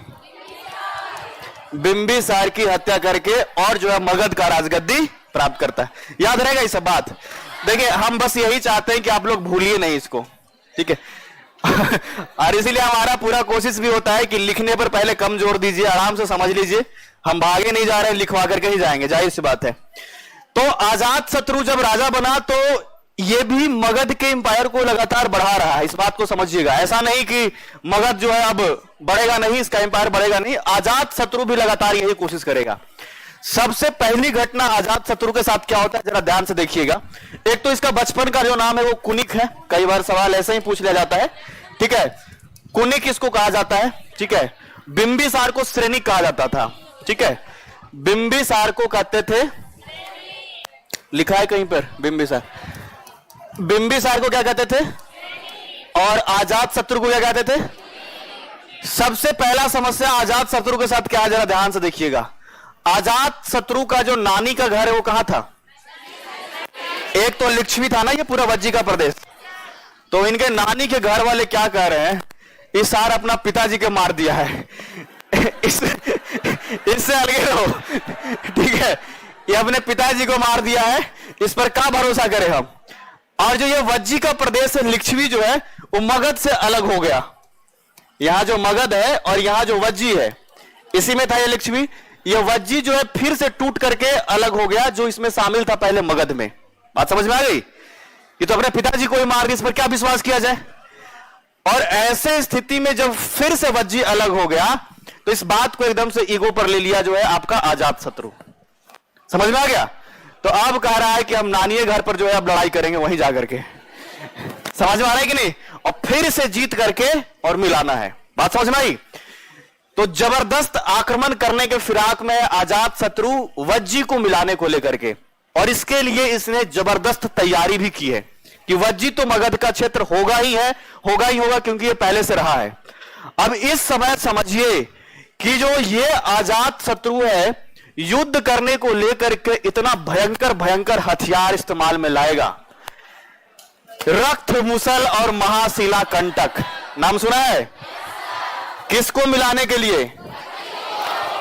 वज्जी को शामिल करने के लिए, ठीक है, शामिल करने को लेकर के एक तो रक्त मुसल और क्या बोला हमने? महाशिला कंटक, जैसे हथियार का प्रयोग करने वाले सबसे पहले शासक हैं पूरा भारतीय इतिहास में। ठीक है, कौन है? अजात शत्रु ने रक्त मुसल और महाशिला कंटक, एकदम से जबरदस्त हथियार। आपने बाहुबली फिल्म देखा है? उसमें भलाल देव का जो रथ है आपने देखा है? उसमें आगे देखिएगा एकदम छुरा लगा हुआ रहेगा रथ के आगे, देखा है? जब आगे चलेगा तो जितने लोग आगे आएंगे सब कटते चले जाएंगे। अरे किसी से लड़ने के लिए मान लीजिए तलवार से लड़ रहा है तो लड़ने के लिए तो कम से कम नजदीक आने की जरूरत होगा। अब इस रक्त मुसल में क्या है कि घोड़ा, और घोड़ा से भी आगे जो है एक ऐसा जो है बंधा हुआ छुरा का जो आपका है चक्र जैसा है कि जैसे जैसे आगे बढ़ेगा सबसे पहले जो है जो भी आएगा विरोधी या फिर जो आपके कह सकते हैं यहां पर दूसरे पक्ष के होंगे उसको सबसे पहले इस छुरा का सामना करना पड़ेगा। तो इसी को जो कहा जाता है रक्त मुसल। ठीक है ना, रक्त मुसल। तो इसमें क्या है कि मतलब समझिए कि लड़ने की जरूरत है नहीं। भलाल देव को आप देखिए उस बाहुबली मूवी में देखा होगा, वो आगे आगे बढ़ रहा है, जितने लोग आगे हैं सब जय वो सबका होते जा रहा है, होते जा रहा है कि नहीं होते जा रहा है। इसको बोलते हैं रक्त मुसल। महाशिला कंटक, देखिए शिला का मतलब होता है पत्थर, ठीक है, और इसमें रबर के माध्यम से बांध करके और पत्थर को, ठीक है ना, ऐसा फेंकना कि दूर जाकर के जो भी विपक्षी है उस पर जाके गिरे। आपने देखा होगा जिसमें कि बाहुबली जो है ना, वो बांध करके दूर फेंकता है कि नहीं।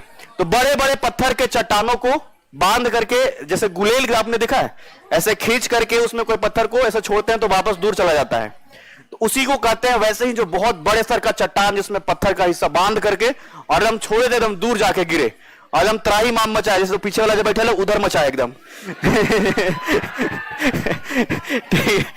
नहीं मजाक कर रहे हैं, आप लोग से कभी ऐसा कह सकते हैं हम? आप लोग सबसे प्रिय है हमारे लिए, समझ में आया कि नहीं आया? मतलब इतना गर्मी में भी पढ़ा रहे हैं ऐसे ही थोड़े ना, समझ में आ रहा है कि नहीं? तो अरे कब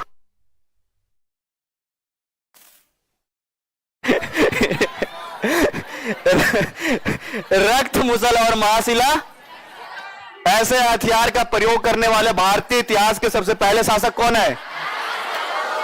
आजाद। और आखिरकार लड़ करके वज्जी को भी मगध में शामिल कर ही लिया, मतलब नानी के घर पर भी लड़ाई किया है और वज्जी को शामिल कर ली। कौन कौन सा इसने हथियार अपनाए? रथ मुसल महाशिला कंटक इस्तेमाल करने वाले भारतीय इतिहास के सबसे पहले शासक। अब देखिए आगे देखिएगा, अजात शत्रु जो है, इस तरफ जो अंग प्रदेश आपको दिख रहा है, अंग पहले शामिल था लेकिन फिर से जो है आपको अजात शत्रु जो है अंग को भी, ध्यान से समझिएगा, अंग को भी मगध का हिस्सा बनाएगा। इस बात को ध्यान में रखिए। तो इधर जो आपके वज्जी आउट हुए थे फिर से मिल गए और अंग भी, साथ साथ में भारत के कई प्रदेश जीत करके लगातार जो है वो आजाद शत्रु ने मिलाया मगध में। इवन इस बात को कहा जाता है कि आजाद शत्रु के समय में मगध का जो एम्पायर बढ़ रहा था वो चरमोत्कर्ष पे था, मतलब एकदम पिक पे होना। सबसे तेजी से एम्पायर को बढ़ाया जाना आजाद शत्रु के द्वारा ही हुआ है, यह ऐसा इतिहास में कहा जाता है। अब इस समय देखिएगा, एक तरफ तो खूब जो है युद्ध चल रहा है और उस तरफ जो गौतम बुद्ध है वो लगातार सबको शांति शांति और ज्ञान बांटने का काम कर रहे हैं। बात समझ में आई? इधर बिंबिसार इसके पिताजी और आजाद शत्रु दोनों समकालीन है गौतम बुद्ध के, ठीक है। बिंबिसार के समय पे भी गौतम बुद्ध है ना, और इधर आजाद शत्रु भी गौतम बुद्ध के समय में। मतलब कि अगर कई बार सवाल ऐसा पूछे, कंटेम्पररी की बात की जाए तो गौतम बुद्ध जो है इसी के कंटेम्पररी जो है आपके दोनों ही शासक है। एक तो आपका जो बिंबिसार है ये भी है और दूसरा क्या बताया हमने, आजाद शत्रु के शासन काल के दौरान ही, मतलब इसके जीवित रहते ही गौतम बुद्ध की मृत्यु हुई थी, ठीक है। तो दोनों शासक, एक तो बिंबिसार और दूसरा आजाद शत्रु, दोनों जो है ये जो है आपके गौतम बुद्ध के समकालीन है। जिस समय आजाद शत्रु का शासन काल चल रहा है इसी समय जो है पहला बौद्ध संगीति भी हुआ है, पहला बौद्ध सभा, ठीक है। और ये बौद्ध सभा जो हुआ है राजगिरी में, कहां पे है ना, यहीं पे एक गुफा है, केव है, जिसको सप्तपर्णी गुफा कहते हैं, है ना। क्या बोलते हैं इसको? सप्तपर्णी गुफा। और इसी जगह पर जो है पहला बौद्ध सभा हुआ है, शासक आपके अगर बोला जाएगा तो अजात शत्रु आप देख ही रहे हो। अध्यक्ष अगर आपसे पूछा जाए तो याद रखना है आपको, महाकश्यप रहा था। कौन रहा था? महाकश्यप। और शासक तो इस समय आप अजात शत्रु समझ रहे हैं। जब बौद्ध धर्म जैन धर्म चलेगा तो उस समय दोबारा भी ये देखने को मिलेगा आपको। अजात शत्रु के शासन काल में ही राजगृह के सप्तपर्णी गुफा में जो है आपका यहां पर क्या हुआ है कि पहला बौद्ध संगीति हुआ है। याद रहेगा आप लोगों को। अच्छा, बिंबिसार ने एक और अच्छा काम किया था, और वो अच्छा काम ये किया था कि गौतम बुद्ध को राजगीर के क्षेत्र में ही वेणु वन, एक बांस का बना हुआ बहुत बड़ा वन था, जो कि उपहार के तौर पे दिया था। ठीक है ना। अभी भी जब आप घूमने जाएंगे तो वो दिखता है ना, लिखा हुआ रहता है पूरा इतिहास उसका, है ना, वेणु वन, और उसमें लिखा रहा गौतम बुद्ध के विषय में जानकारी रहेगी कि बिंबिसार ने इसको उपहार के तौर पर दिया था। अच्छा, कुछ चीजों को तो हमने संरक्षित ठीक ठाक रखा है। यूनिवर्सिटीज कॉलेज जैसे पहले थे अब वैसे नहीं रहे। जो एंसेंट टाइम पर जब आप देखेंगे कि नालंदा विश्वविद्यालय का जिक्र करेंगे, ओदंतपुरी के विषय में बताएंगे, विक्रमशिला, है ना, वो प्राचीन समय में काफी बहुत आगे था शिक्षा के क्षेत्र में। अभी तो खाली नाम का सब बना दिया जाता है। नहीं, पता चल रहा है कुंवर सिंह कॉलेज है और उसमें खूब चोरी चल रहा है। हाँ, किसी भी स्तर से ठीक है, बताइए। मगध यूनिवर्सिटी, बताइए, इतना बड़ा एम्पायर को बता रहे हैं, और मगध यूनिवर्सिटी ऐसा यूनिवर्सिटी है,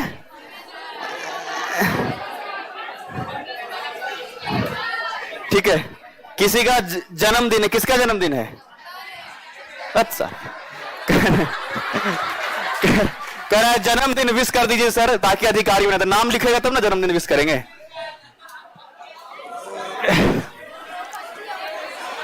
बाकी पर्ची बाद में देखा जाएगा। समझ में आएगा। जैसे मगध यूनिवर्सिटी है, इतने बड़े एम्पायर के बारे में बता रहे हैं, समझ रहे कि नहीं। अजात शत्रु सबके पकड़ पकड़ करके मिला रहा है मगध में। और अभी जो मगध यूनिवर्सिटी है, एडमिशन ले लीजिए, पढ़ने कभी जाने की जरूरत ही नहीं है।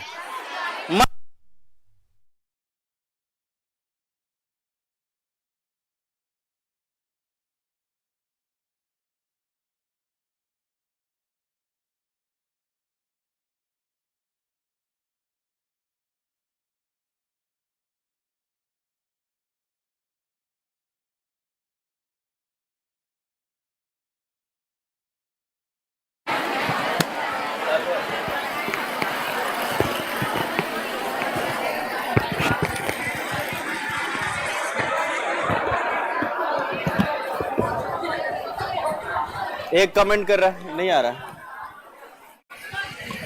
एक कमेंट कर रहा है कि जेपी यूनिवर्सिटी सर। 3 साल का डिग्री 6 साल में, बताइए। जय प्रकाश नारायण जी के नाम पर है, कुछ कुंवर सिंह के नाम पे है, और मगध यूनिवर्सिटी है। बताइए शिक्षा का स्तर क्या है। मतलब 6-6 वर्ष में डिग्री कंप्लीट हो रहा है।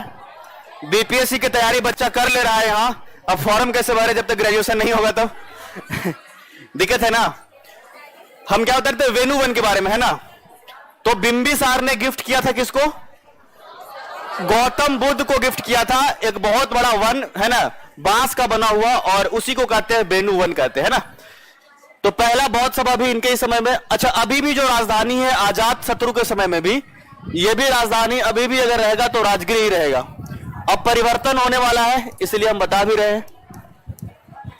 जो अजात शत्रु है इसी का बेटा है, और बेटा का नाम है, ठीक है, उदाइन। ठीक है, ध्यान से याद रखिए इसको। उदाइन का क्या कहना है?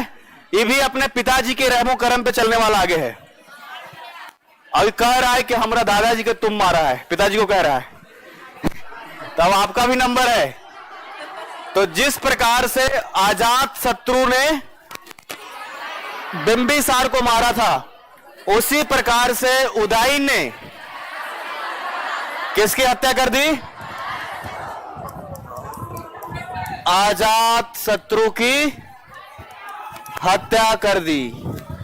अच्छा, यहां पर आपको यह चीज दिख रहा होगा, आवाज ही नहीं जा रहा है। क्या समस्या है? देखिए,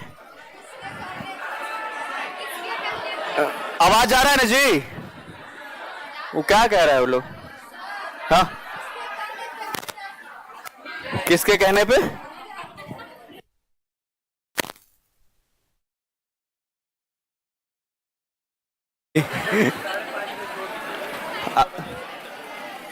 अच्छा अभी तो टाइम है ना। हाँ तो उदयन ने हत्या किसकी कर दी?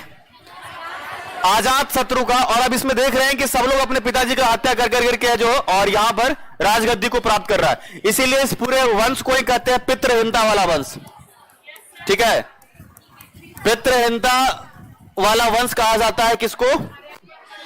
हर्यक वंश को, है ना। पितृहीनता वाला मतलब पिता को मार करके और राजगद्दी को प्राप्त करना। उदयन ने जो सबसे बड़ा परिवर्तन किया और जहां से क्वेश्चंस बनते हैं, ये जो आपको गंगा नदी दिखता है और ये दक्षिण से गए सोन नदी। एक तरफ तो आपके गंगा दिख रहा है और एक तरफ आपके गंगा और सोन के संगम पर इसने एक नगर बसाया जिसका नाम है पाटलिपुत्र। क्या नाम है? याद रहेगा। तो उदयन के विषय में अगर कहा जाए तो इस पॉइंट को आपको याद रखना है। गंगा और सोन के संगम पर, क्या बोला हमने? गंगा और सोन के संगम पर पाटलिपुत्र, क्या बोला हमने? पाटलिपुत्र नगर की स्थापना किसने किया? हाँ, तो देख रहे हैं ये प्राकृतिक जो रूपरेखा है उसके अनुसार बताया गया किताब में। अब ये कभी भी गंगा और सोन का जो संगम है यहां से खिसक तो नहीं सकता है। ये बात समझ में आ रहा है कि नहीं? मान लीजिए कि उस हिसाब से खाली ये लिख देता है कि ये जगह है, बाद में पता चलता है कि कोई ऐसे प्रधानमंत्री बनते और उस जगह का ही नाम बदल देता, तो हमें ये पता नहीं चलता ना। इसलिए प्राकृतिक जो बंटवारा किया गया प्रकृति के द्वारा, उसी के आधार पर जो भी है मैक्सिमम चीजें एंशिएंट टाइम पर लिखी गई है। तो यहां पर गंगा और सोन के संगम पर पाटलिपुत्र की स्थापना भी की उदयन ने। और आगे चलकर सॉरी, अच्छा था कि माइक बंद कर दी। जो लोग ईयरफोन लगा के क्लास देखते रहते हैं ना और ऐसे में ऐसे छींक दे अगर, अब ये तो भाई अचानक से होने वाला जैसे तो है नहीं कि बता क्या रहा है, तो कमेंट आना शुरू होता है एकदम सर झंझन आ गया कि ये भी हो जाता है कई बार। ऐसे कई बार मेरा छींक इतना खतरनाक होता है कि मेरी मम्मी भी परेशान हो जाती है। मतलब अगर हम जोर से छींक देंगे तो जो खिड़की है ना, खिड़की और दरवाजा, वो थोड़ा देर तक सन ऐसे करते रहे छींकने, मेरे छींकने के बाद थोड़े देर तक दरवाजा सन सा करता है। और कभी कभी तो ऐसा है कि लगातार 8-10 बार छींका जाता है। गंगा और सोन के संगम पर पाटलिपुत्र, और इसी पाटलिपुत्र को क्या हुआ? इसी पाटलिपुत्र को राजधानी बनाई गई। पाटलिपुत्र को राजधानी किसने बनाया है? किसने बनाया? तो इस नगर की भी स्थापना किया किसने? और इसको राजधानी भी किसने बनाया? तो राजधानी में परिवर्तन समझ पा रहे हैं? पहले राजगिरी था, अब कहां हो गया है? पाटलिपुत्र। उदयन के बाद अगर कहा जाए तो इस वंश में वैसा कोई प्रतापी शासक आगे नहीं है। इस वंश के जो आखिरी शासक है उसका नाम है नागदशक। क्या नाम है? क्या नाम है? और नागदशक इस वंश के आखिरी शासक है। और इसी नागदशक को जो है, ठीक है, आखिरी शासक, इसी नागदशक को जो है एक व्यक्ति है जिसका नाम है शिशुनाग। क्या नाम है? शिशुनाग ने इसका अंत कर दिया। नागदशक को किसने मारा? दोनों में नाग नाग लगा हुआ है, एक में पहले और एक में, ठीक है। नागदशक को किसने मारा? ठीक है, ऐसा कहा जाता है कि नागदशक एक बार अपना बाजार में घूम रहा था और इसी समय छुरा मार दिया शिशुनाग, और एक नया राजवंश बनाया है और उसी को कहते हैं, क्या बोलते हैं इसको? क्या बोलते हैं? शिशुनाग, है ना। अब देखो इसमें कंफ्यूज मत होना कभी। यहां पर देखो, यहां आपके लिए हिंट कर दे कि जिसमें पहले नाग लगा हुआ है वो पहले रहेगा। पहले रहेगा कहने का मतलब हो गया हर्यक वंश के आखिरी शासक, और यहां जिसमें शिशुनाग है ये नया राजवंश बना रहेगा, नया डायनेस्टी बनाएगा, और यह है शिशुनाग वंश। शिशुनाग जो है ये भी मतलब एक योग्य शासक था, लेकिन मगध में बहुत बड़ा कोई वैसा परिवर्तन नहीं किया। इसी वंश के एक शासक आ गया है जिसका नाम है कालाशोक। क्या नाम है? क्या नाम है? और कालाशोक के समय में ही जो है दूसरा बौद्ध संगीति जो है, दूसरा बौद्ध सभा जो है कहां हुआ है? वैशाली में। पहले तो ये वैशाली के विषय में ये बताएं कि जब बौद्ध संगीति हुआ है तो इसने राजधानी को भी बदल दिया। ठीक है, पहले जो पाटलिपुत्र चल रहा था वो अब आ जाएगा वैशाली। कहां आएगा? राजधानी जो पाटलिपुत्र था अभी कहां आ गया है? वैशाली आ गया। और फिर अगर बात किया जाए इसी शिशुनाग वंश के विषय में तो कालाशोक थोड़ा बहुत जो है अपने एम्पायर को बढ़ाए, लेकिन ऐसा भी नहीं कि बहुत अधिक। इसी वंश के आखिरी शासक है जिसका नाम है नंदीवर्धन। ठीक है, नंदीवर्मन। और इसी के साथ में जो है ये आपको शिशुनाग वंश जो है वो अंत हो जाता है। बहुत ज्यादा इसमें जानना ही नहीं है। नंदीवर्मन जो है इस वंश का आखिरी शासक है। और इसी समय क्या होता है कि महापद्मानंद एक व्यक्ति है जो इसका अंत कर देगा और फिर शुरू हो जाएगा आपके नंद वंश। तो यहां तक सबसे पहले कहानी को लिख लिया जाए, फिर हम लोग आगे बढ़ेंगे, है ना। बहुत सारा बात याद हो गया है कि नहीं ये बताइए। हाँ, याद होता है कुछ कि नहीं होता है?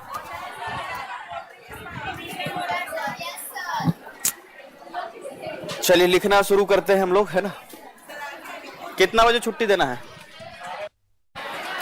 तो अभी देना है छुट्टी? अभी कितना बजा है? ठीक है, आधा घंटा में लिखवा देंगे। चलिए लिखना शुरू कीजिएगा। वैदिक काल में बिहार। सभी लोग टॉपिक दीजिए, या है ना हेडिंग दीजिएगा। वैदिक काल में बिहार।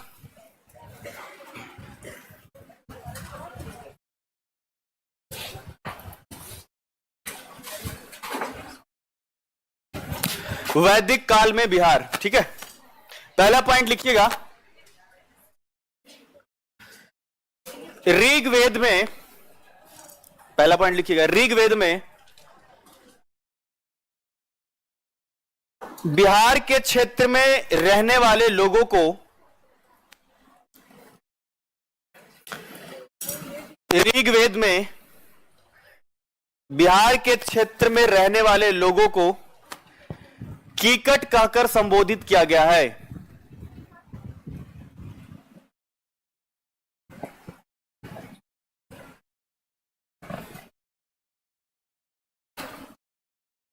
ठीक है, क्या बोल रहे थे हम? अब मुझे बताओ पहले। ऋग्वेद में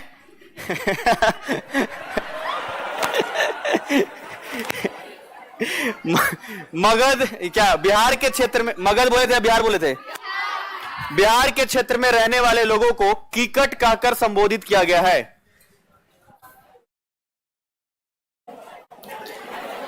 कीकट कहकर संबोधित किया गया है। इसे में लिखिए आगे। कीकट का अर्थ होता है निम्न जाति के लोग।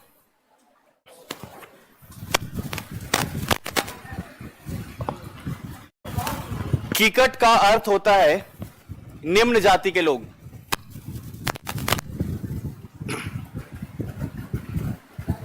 ठीक है,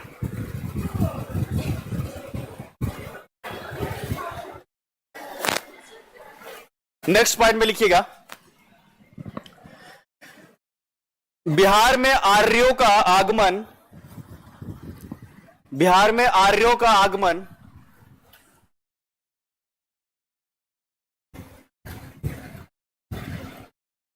सबसे पहले विदेह क्षेत्र में हुआ। सबसे पहले विदेह क्षेत्र में हुआ। ठीक है,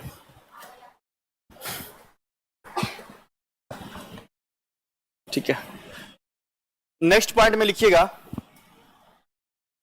यजुर्वेद का ब्राह्मण ग्रंथ शतपथ ब्राह्मण के अनुसार, यजुर्वेद का ब्राह्मण ग्रंथ शतपथ ब्राह्मण के अनुसार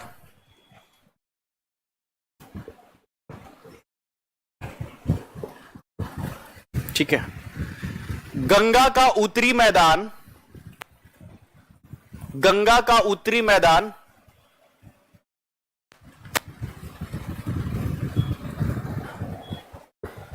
गंगा का उत्तरी मैदान आर्यों का प्रमुख निवास स्थान था। आर्यों का प्रमुख निवास स्थान था।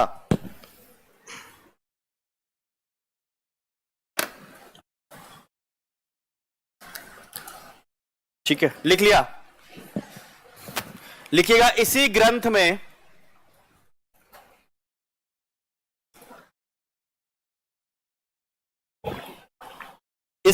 में है ना, विदेह के राजा जनक का भी जिक्र किया गया है।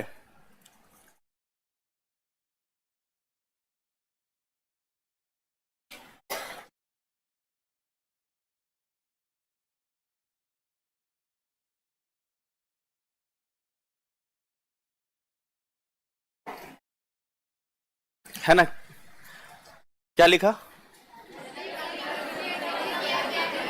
हाँ, विदेह के राजा जनक का जिक्र किया गया। नेक्स्ट पॉइंट में लिखिएगा, अथर्ववेद में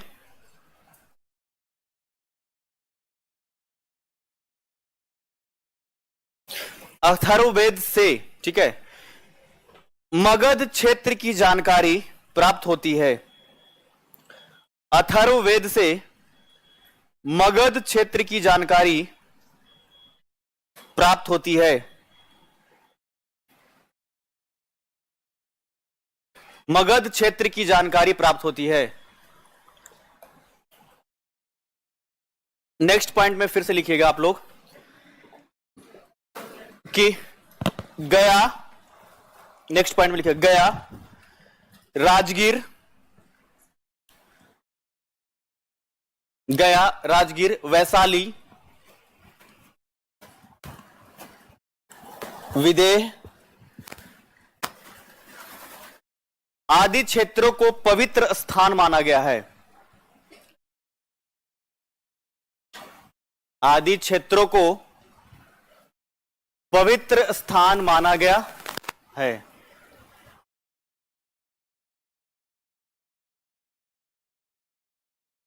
लिख लिया? और कोई पॉइंट? चलिए, हो गया ना। आगे लिखिएगा, महाजनपद।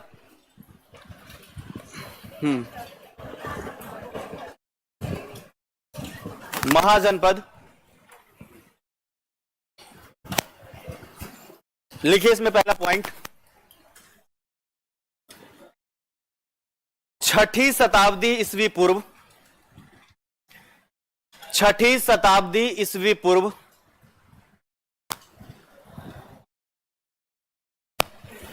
भारत में 16 महाजनपदों का उदय हुआ। भारत में 16 महाजनपदों का उदय हुआ।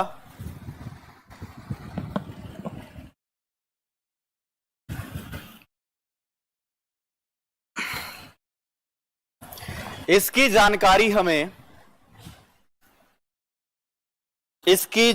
हमें अंगुतर निकाय तथा भगवती सूत्र जैसे ग्रंथों से प्राप्त होती है।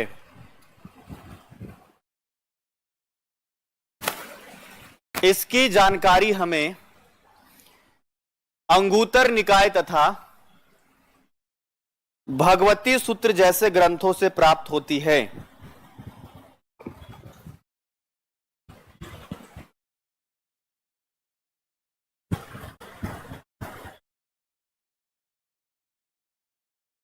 ठीक है, नेक्स्ट पॉइंट में लिखिएगा,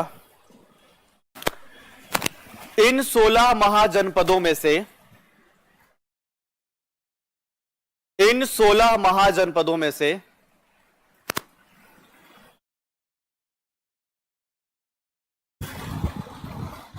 ठीक है, इन 16 महाजनपदों में से 3 ऐसे महाजनपद थे जो कि वर्तमान बिहार के क्षेत्र में स्थित थे।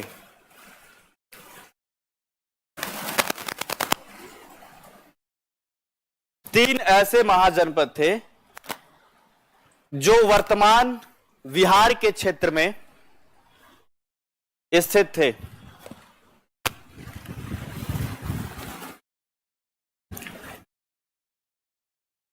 ठीक है, पहले नंबर पे लिखिएगा वज्जी,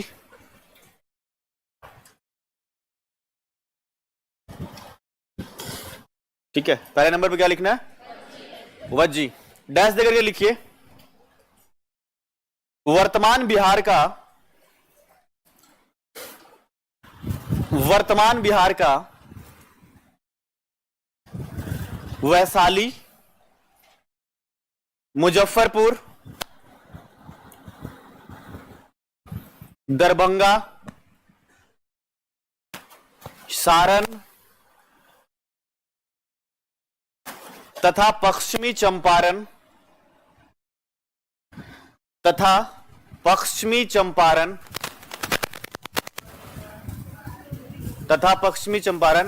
आदि क्षेत्र इसमें शामिल थे।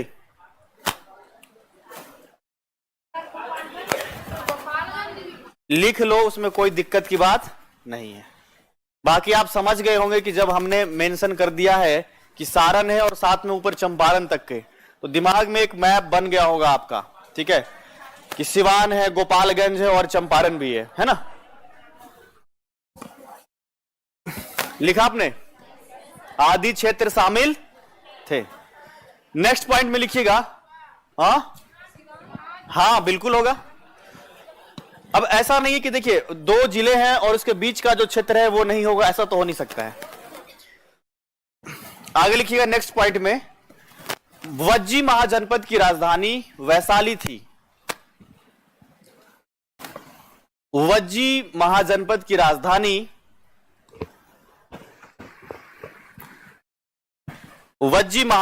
राजधानी वैशाली थी। ठीक है, नेक्स्ट पॉइंट में लिखिएगा वज्जी महाजनपद 8 प्रांतों का एक संघ था।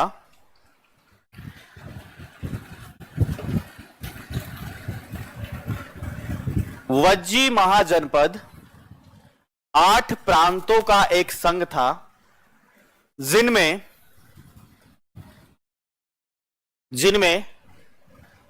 विदेह, मिथिला तथा लिच्छवी आदि प्रमुख थे।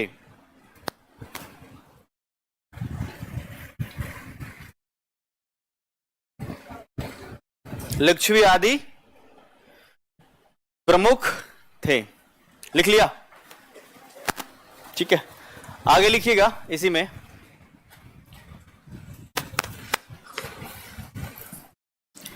वर्तमान तिरहुत का क्षेत्र, वर्तमान तिरहुत का क्षेत्र भी प्राचीन समय में वज्जी महाजनपद का ही हिस्सा हुआ करता था।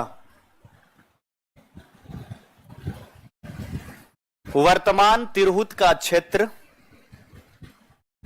भी प्राचीन समय में वज्जी महाजनपद का हिस्सा हुआ करता था। ठीक है,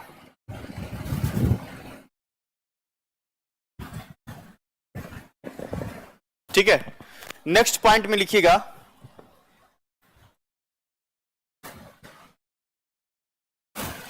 लिच्छवी पूरे दुनिया का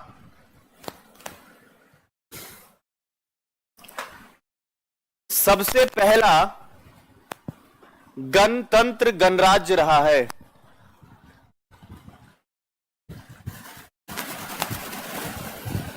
सबसे पहला गणतंत्र वाला गणराज्य रहा है।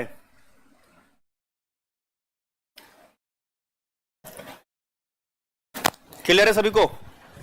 कैपिटल लिखा आपने राजधानी, है ना। अगला लिखिएगा नेक्स्ट, अंग महाजनपद।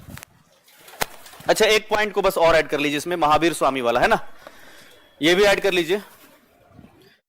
जैन धर्म के 24वें तीर्थंकर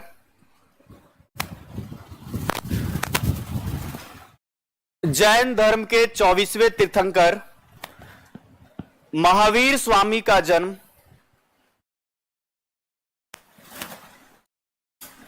ठीक है, महावीर स्वामी का जन्म भी वज्जी महाजनपद के कुंड ग्राम में हुआ था।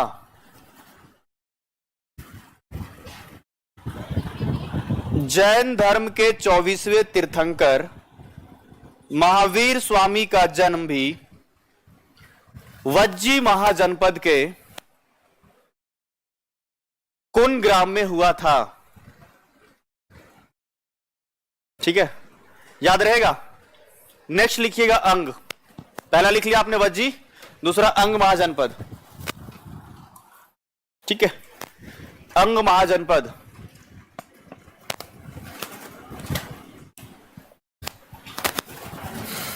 ठीक है, इसमें लिखिएगा वर्तमान बिहार के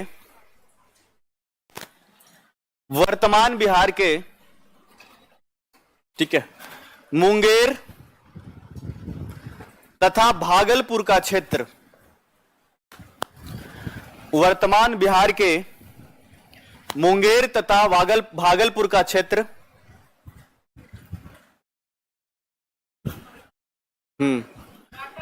इसमें शामिल था। देखिए, आपको अगर एग्जाम में ऑप्शंस मिलेंगे, मान लीजिए कि इनकेस आपने यहां लिखा है उस आधार पर नहीं है, थोड़ा आपको कॉमन सेंस का प्रयोग करना होगा। ठीक है, जितने भी जिले बने हुए हैं, जैसे अगर हमने मान लीजिए जहानाबाद लिखा, अरवल बाद में बना, और अगर उसके आसपास के जिले हैं तो आपको समझ करके टिक आउट करना ही होगा, क्योंकि चाहे बात करें हम बांका की, चाहे बात करें हम अरवल की, ये सब जिले हमारे द्वारा बनाए गए हैं, उसका क्षेत्र जो है हमारे द्वारा डिसाइड किया गया है। अगर हम गया पटना बोल दिए तो समझ लीजिए कि एक गोला बना लीजिए वहां पर के जितने जिले हैं। समझ में आया? तो जैसे यहां पर हम मुंगेर भागलपुर कर रहे हैं, तो कुछ ऐसे हिस्से थे जो बांका के भी इसमें शामिल थे, है कि नहीं? वो तो हमने बाद में बनाया ना। चलिए, अंग में इसने आपने इसने लिखा है ना। नेक्स्ट पॉइंट में लिखिएगा, अंग महाजनपद की राजधानी चंपा थी। अंग महाजनपद की राजधानी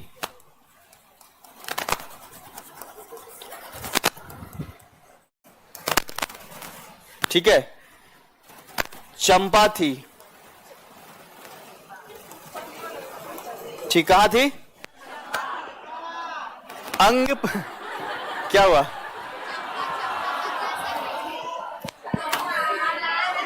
ओके, ठीक है। चंपा नाम से एक नदी भी था जी वहां, मतलब इस महाजनपद के प्रमुख शहरों में से एक शहर का नाम था चंपा। ठीक है, और इस नाम की नदी भी जो है वहां पर थी। अब नाला बन गया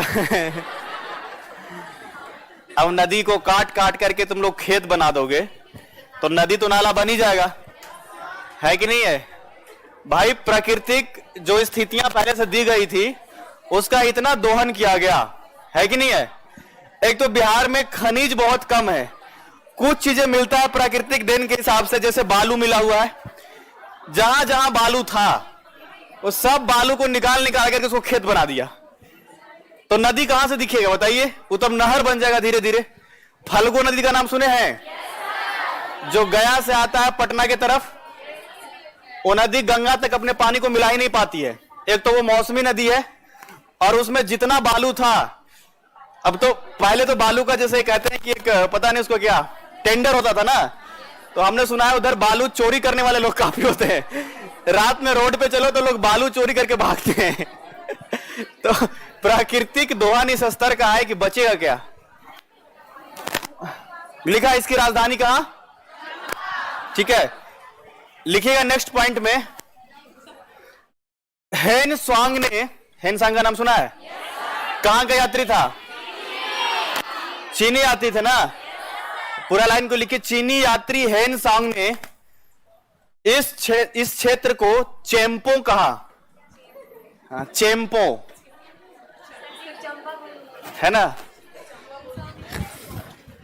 अच्छा, कह रहे हैं बोलने नहीं आया होगा, ये भी लाइन सही है ना। जैसे बिहार को बिहार बोल दिया सबने, ठीक है। चीनी यात्री हेन स्वांगने से चेम्पो कहा, चेम्पो। इस प्रदेश को उसने चेम्पो लिख लिया। आगे लिख गया अगला, मगध महाजनपद। मगध,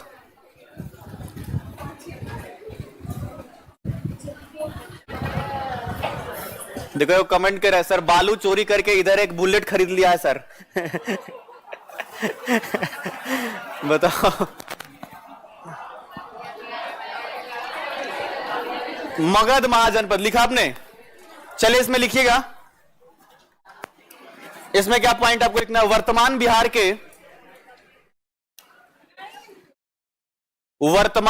के पटना, जहानाबाद, गया, औरंगाबाद तथा नवादा का क्षेत्र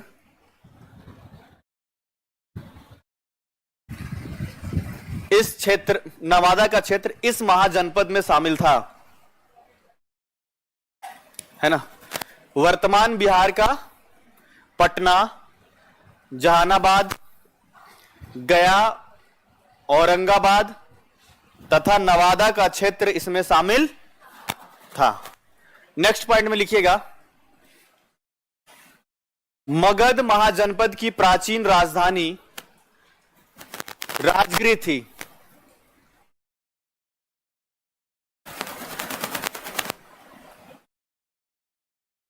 ठीक है, मगध महाजनपद की प्राचीन राजधानी राजगृह थी।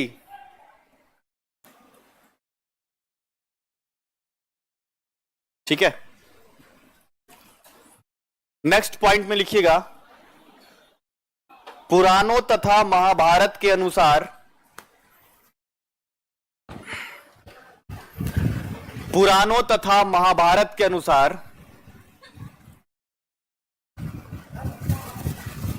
ठीक है, मगध महाजनपद का सबसे प्राचीन राजवंश वृद्रथ था।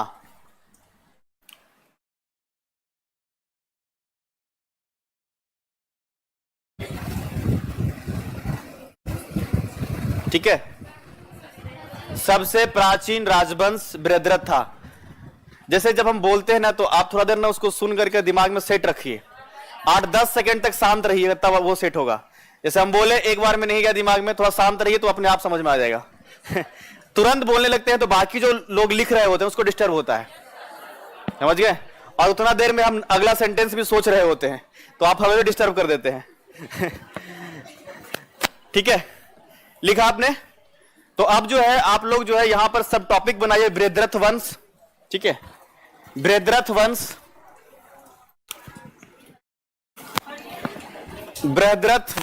लिखा। और वृद्रथ वंश में है ना, पहला लाइन लिखिएगा आप लोग। ठीक है, इस वंश के संस्थापक वृद्रथ को माना जाता है। इस वंश के संस्थापक वृद्रथ को माना जाता है। वृद्रथ को माना जाता है। ठीक है, नेक्स्ट पॉइंट में लिखिएगा, जरासंध इस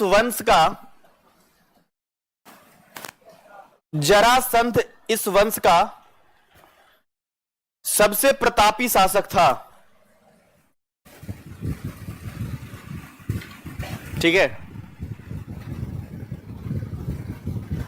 जरासंध इस वंश का सबसे प्रतापी शासक था। नेक्स्ट पॉइंट में लिखिएगा, वर्तमान बिहार के राजगीर में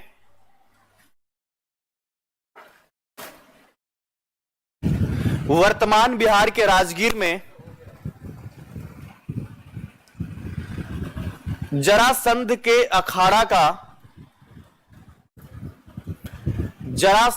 अखाड़ा का प्रमाण अब भी मौजूद है।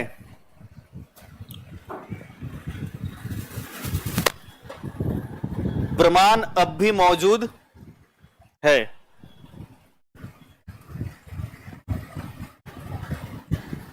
लिख लिया। नेक्स्ट पॉइंट में लिखना है आपको,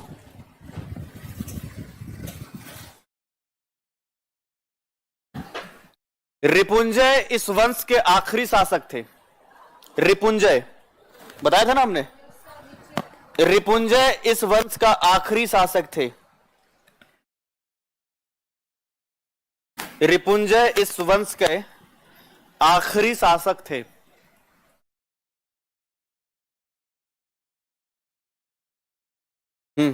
बाकी जो हमने वो स्टोरी बताई थी उसको बस याद रखना है, उसको लिखने की जरूरत नहीं है। नेक्स्ट पॉइंट में लिखिएगा, वृद्धरथ वंश के समय मगध की राजधानी राजगृह थी। वृद्धरथ वंश के समय मगध की राजधानी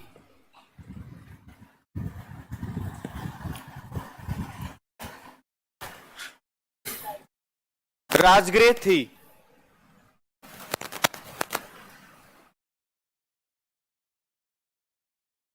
लिख लिया।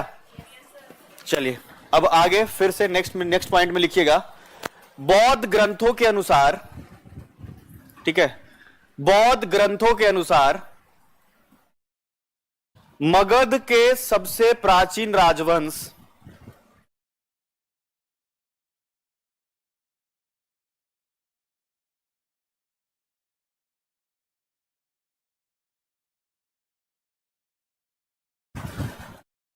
है ना,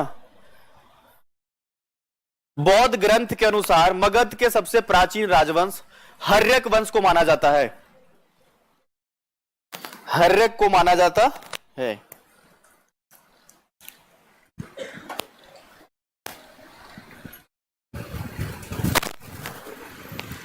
ठीक है, अब यहां पर एक सब टॉपिक आप बनाइएगा, हर्यक वंश। ठीक है, और लिखिए उसमें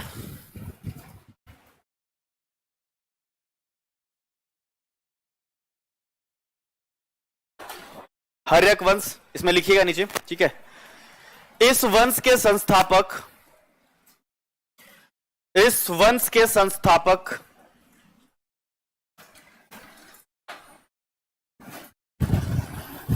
बिंबिसार था। इस वंश का संस्थापक बिंबिसार था। इसे श्रेनिक नाम से भी जाना जाता था। श्रेनिक, इसे श्रेनिक नाम से भी जाना जाता था। इसे श्रेनिक नाम से भी जाना जाता था। ठीक है, ठीक है। नेक्स्ट पॉइंट में लिखिएगा, बिंबिसार ने मगध महाजनपद के साम्राज्य का विस्तार, बिंबिसार ने मगध महाजनपद के साम्राज्य का विस्तार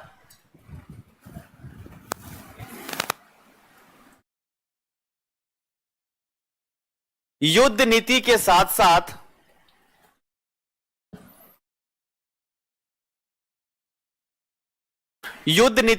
साथ विवाह से भी किया।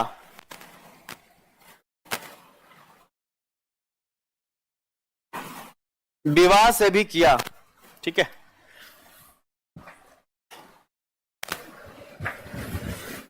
ठीक है।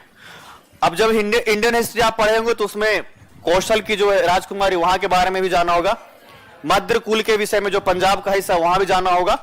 और लिच्छवी राजकुमारी चेलना, उसके बारे में भी जाना होगा। तो जो अभी हम आपको बताने वाले हैं केवल चेलना के बारे में, है ना, क्योंकि ये बिहार में मौजूद था और उस हिसाब से ही आपको यहां पर हम इसको कंसीडर करेंगे। मेरा कोशिश ये थोड़ा होगा कि एंसेंट और मेडिवल को थोड़ा जल्दी हम खत्म करेंगे, ठीक है, क्योंकि यहां से प्रश्न भी कम आते हैं। एंसेंट बिहार से आपको 3 से 4 प्रश्न आएंगे, मेडिवल बिहार से 1 आ जाए तो बहुत अच्छा है। अभी तो 3-4 साल से मेडिवल बिहार से ना के बराबर प्रश्न आ रहा है ना। बाकी मॉडर्न बिहार से ही ज्यादा आता है, तो हमारा ज्यादा फोकस भी उधर ही होगा, है ना। क्या लिखा आखिरी लाइन? हाँ ठीक है, युद्ध के साथ साथ में विवाह से भी, ठीक है। अगला पॉइंट लिखिएगा, बिंबिसार ने लिच्छवी राजकुमारी चेलना से विवाह किया, ठीक है। लिच्छवी राजकुमारी चेलना से विवाह किया तथा वज्जी महाजनपद को मगध का हिस्सा भी बनाया। वज्जी महाजनपद को मगध का हिस्सा भी बनाया, ठीक है। नेक्स्ट पॉइंट में लिखिएगा, मगध का प्रारंभिक साम्राज्य विस्तार, मगध का प्रारंभिक साम्राज्य विस्तार बिंबिसार के शासनकाल से ही हुआ। बिंबिसार के शासनकाल से ही हुआ, ठीक है।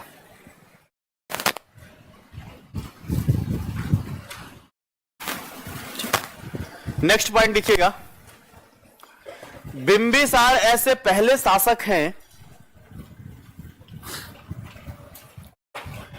बिंबिसार ऐसे पहले शासक हैं जिसने अस्थाई सेना रखना प्रारंभ किया। बिंबिसार ऐसे पहले शासक हैं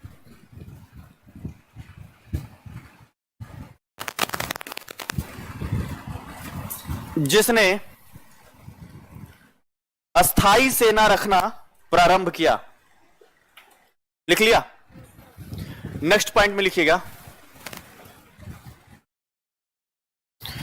बिंबिसार के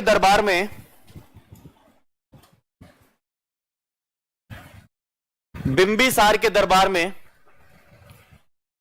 प्रसिद्ध चिकित्सक जीवक रहते थे। बिंबिसार के दरबार में प्रसिद्ध चिकित्सक, है ना,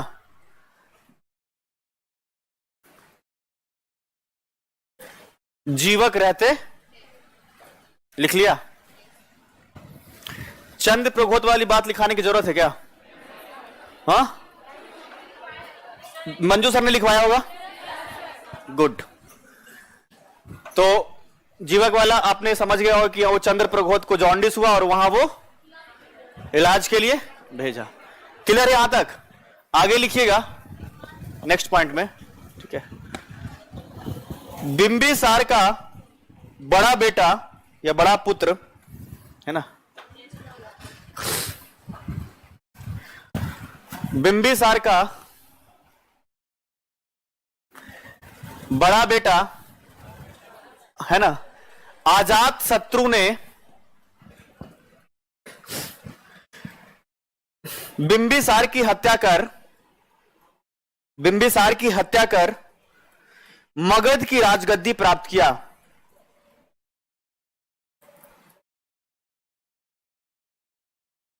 मगध की राजगद्दी प्राप्त किया।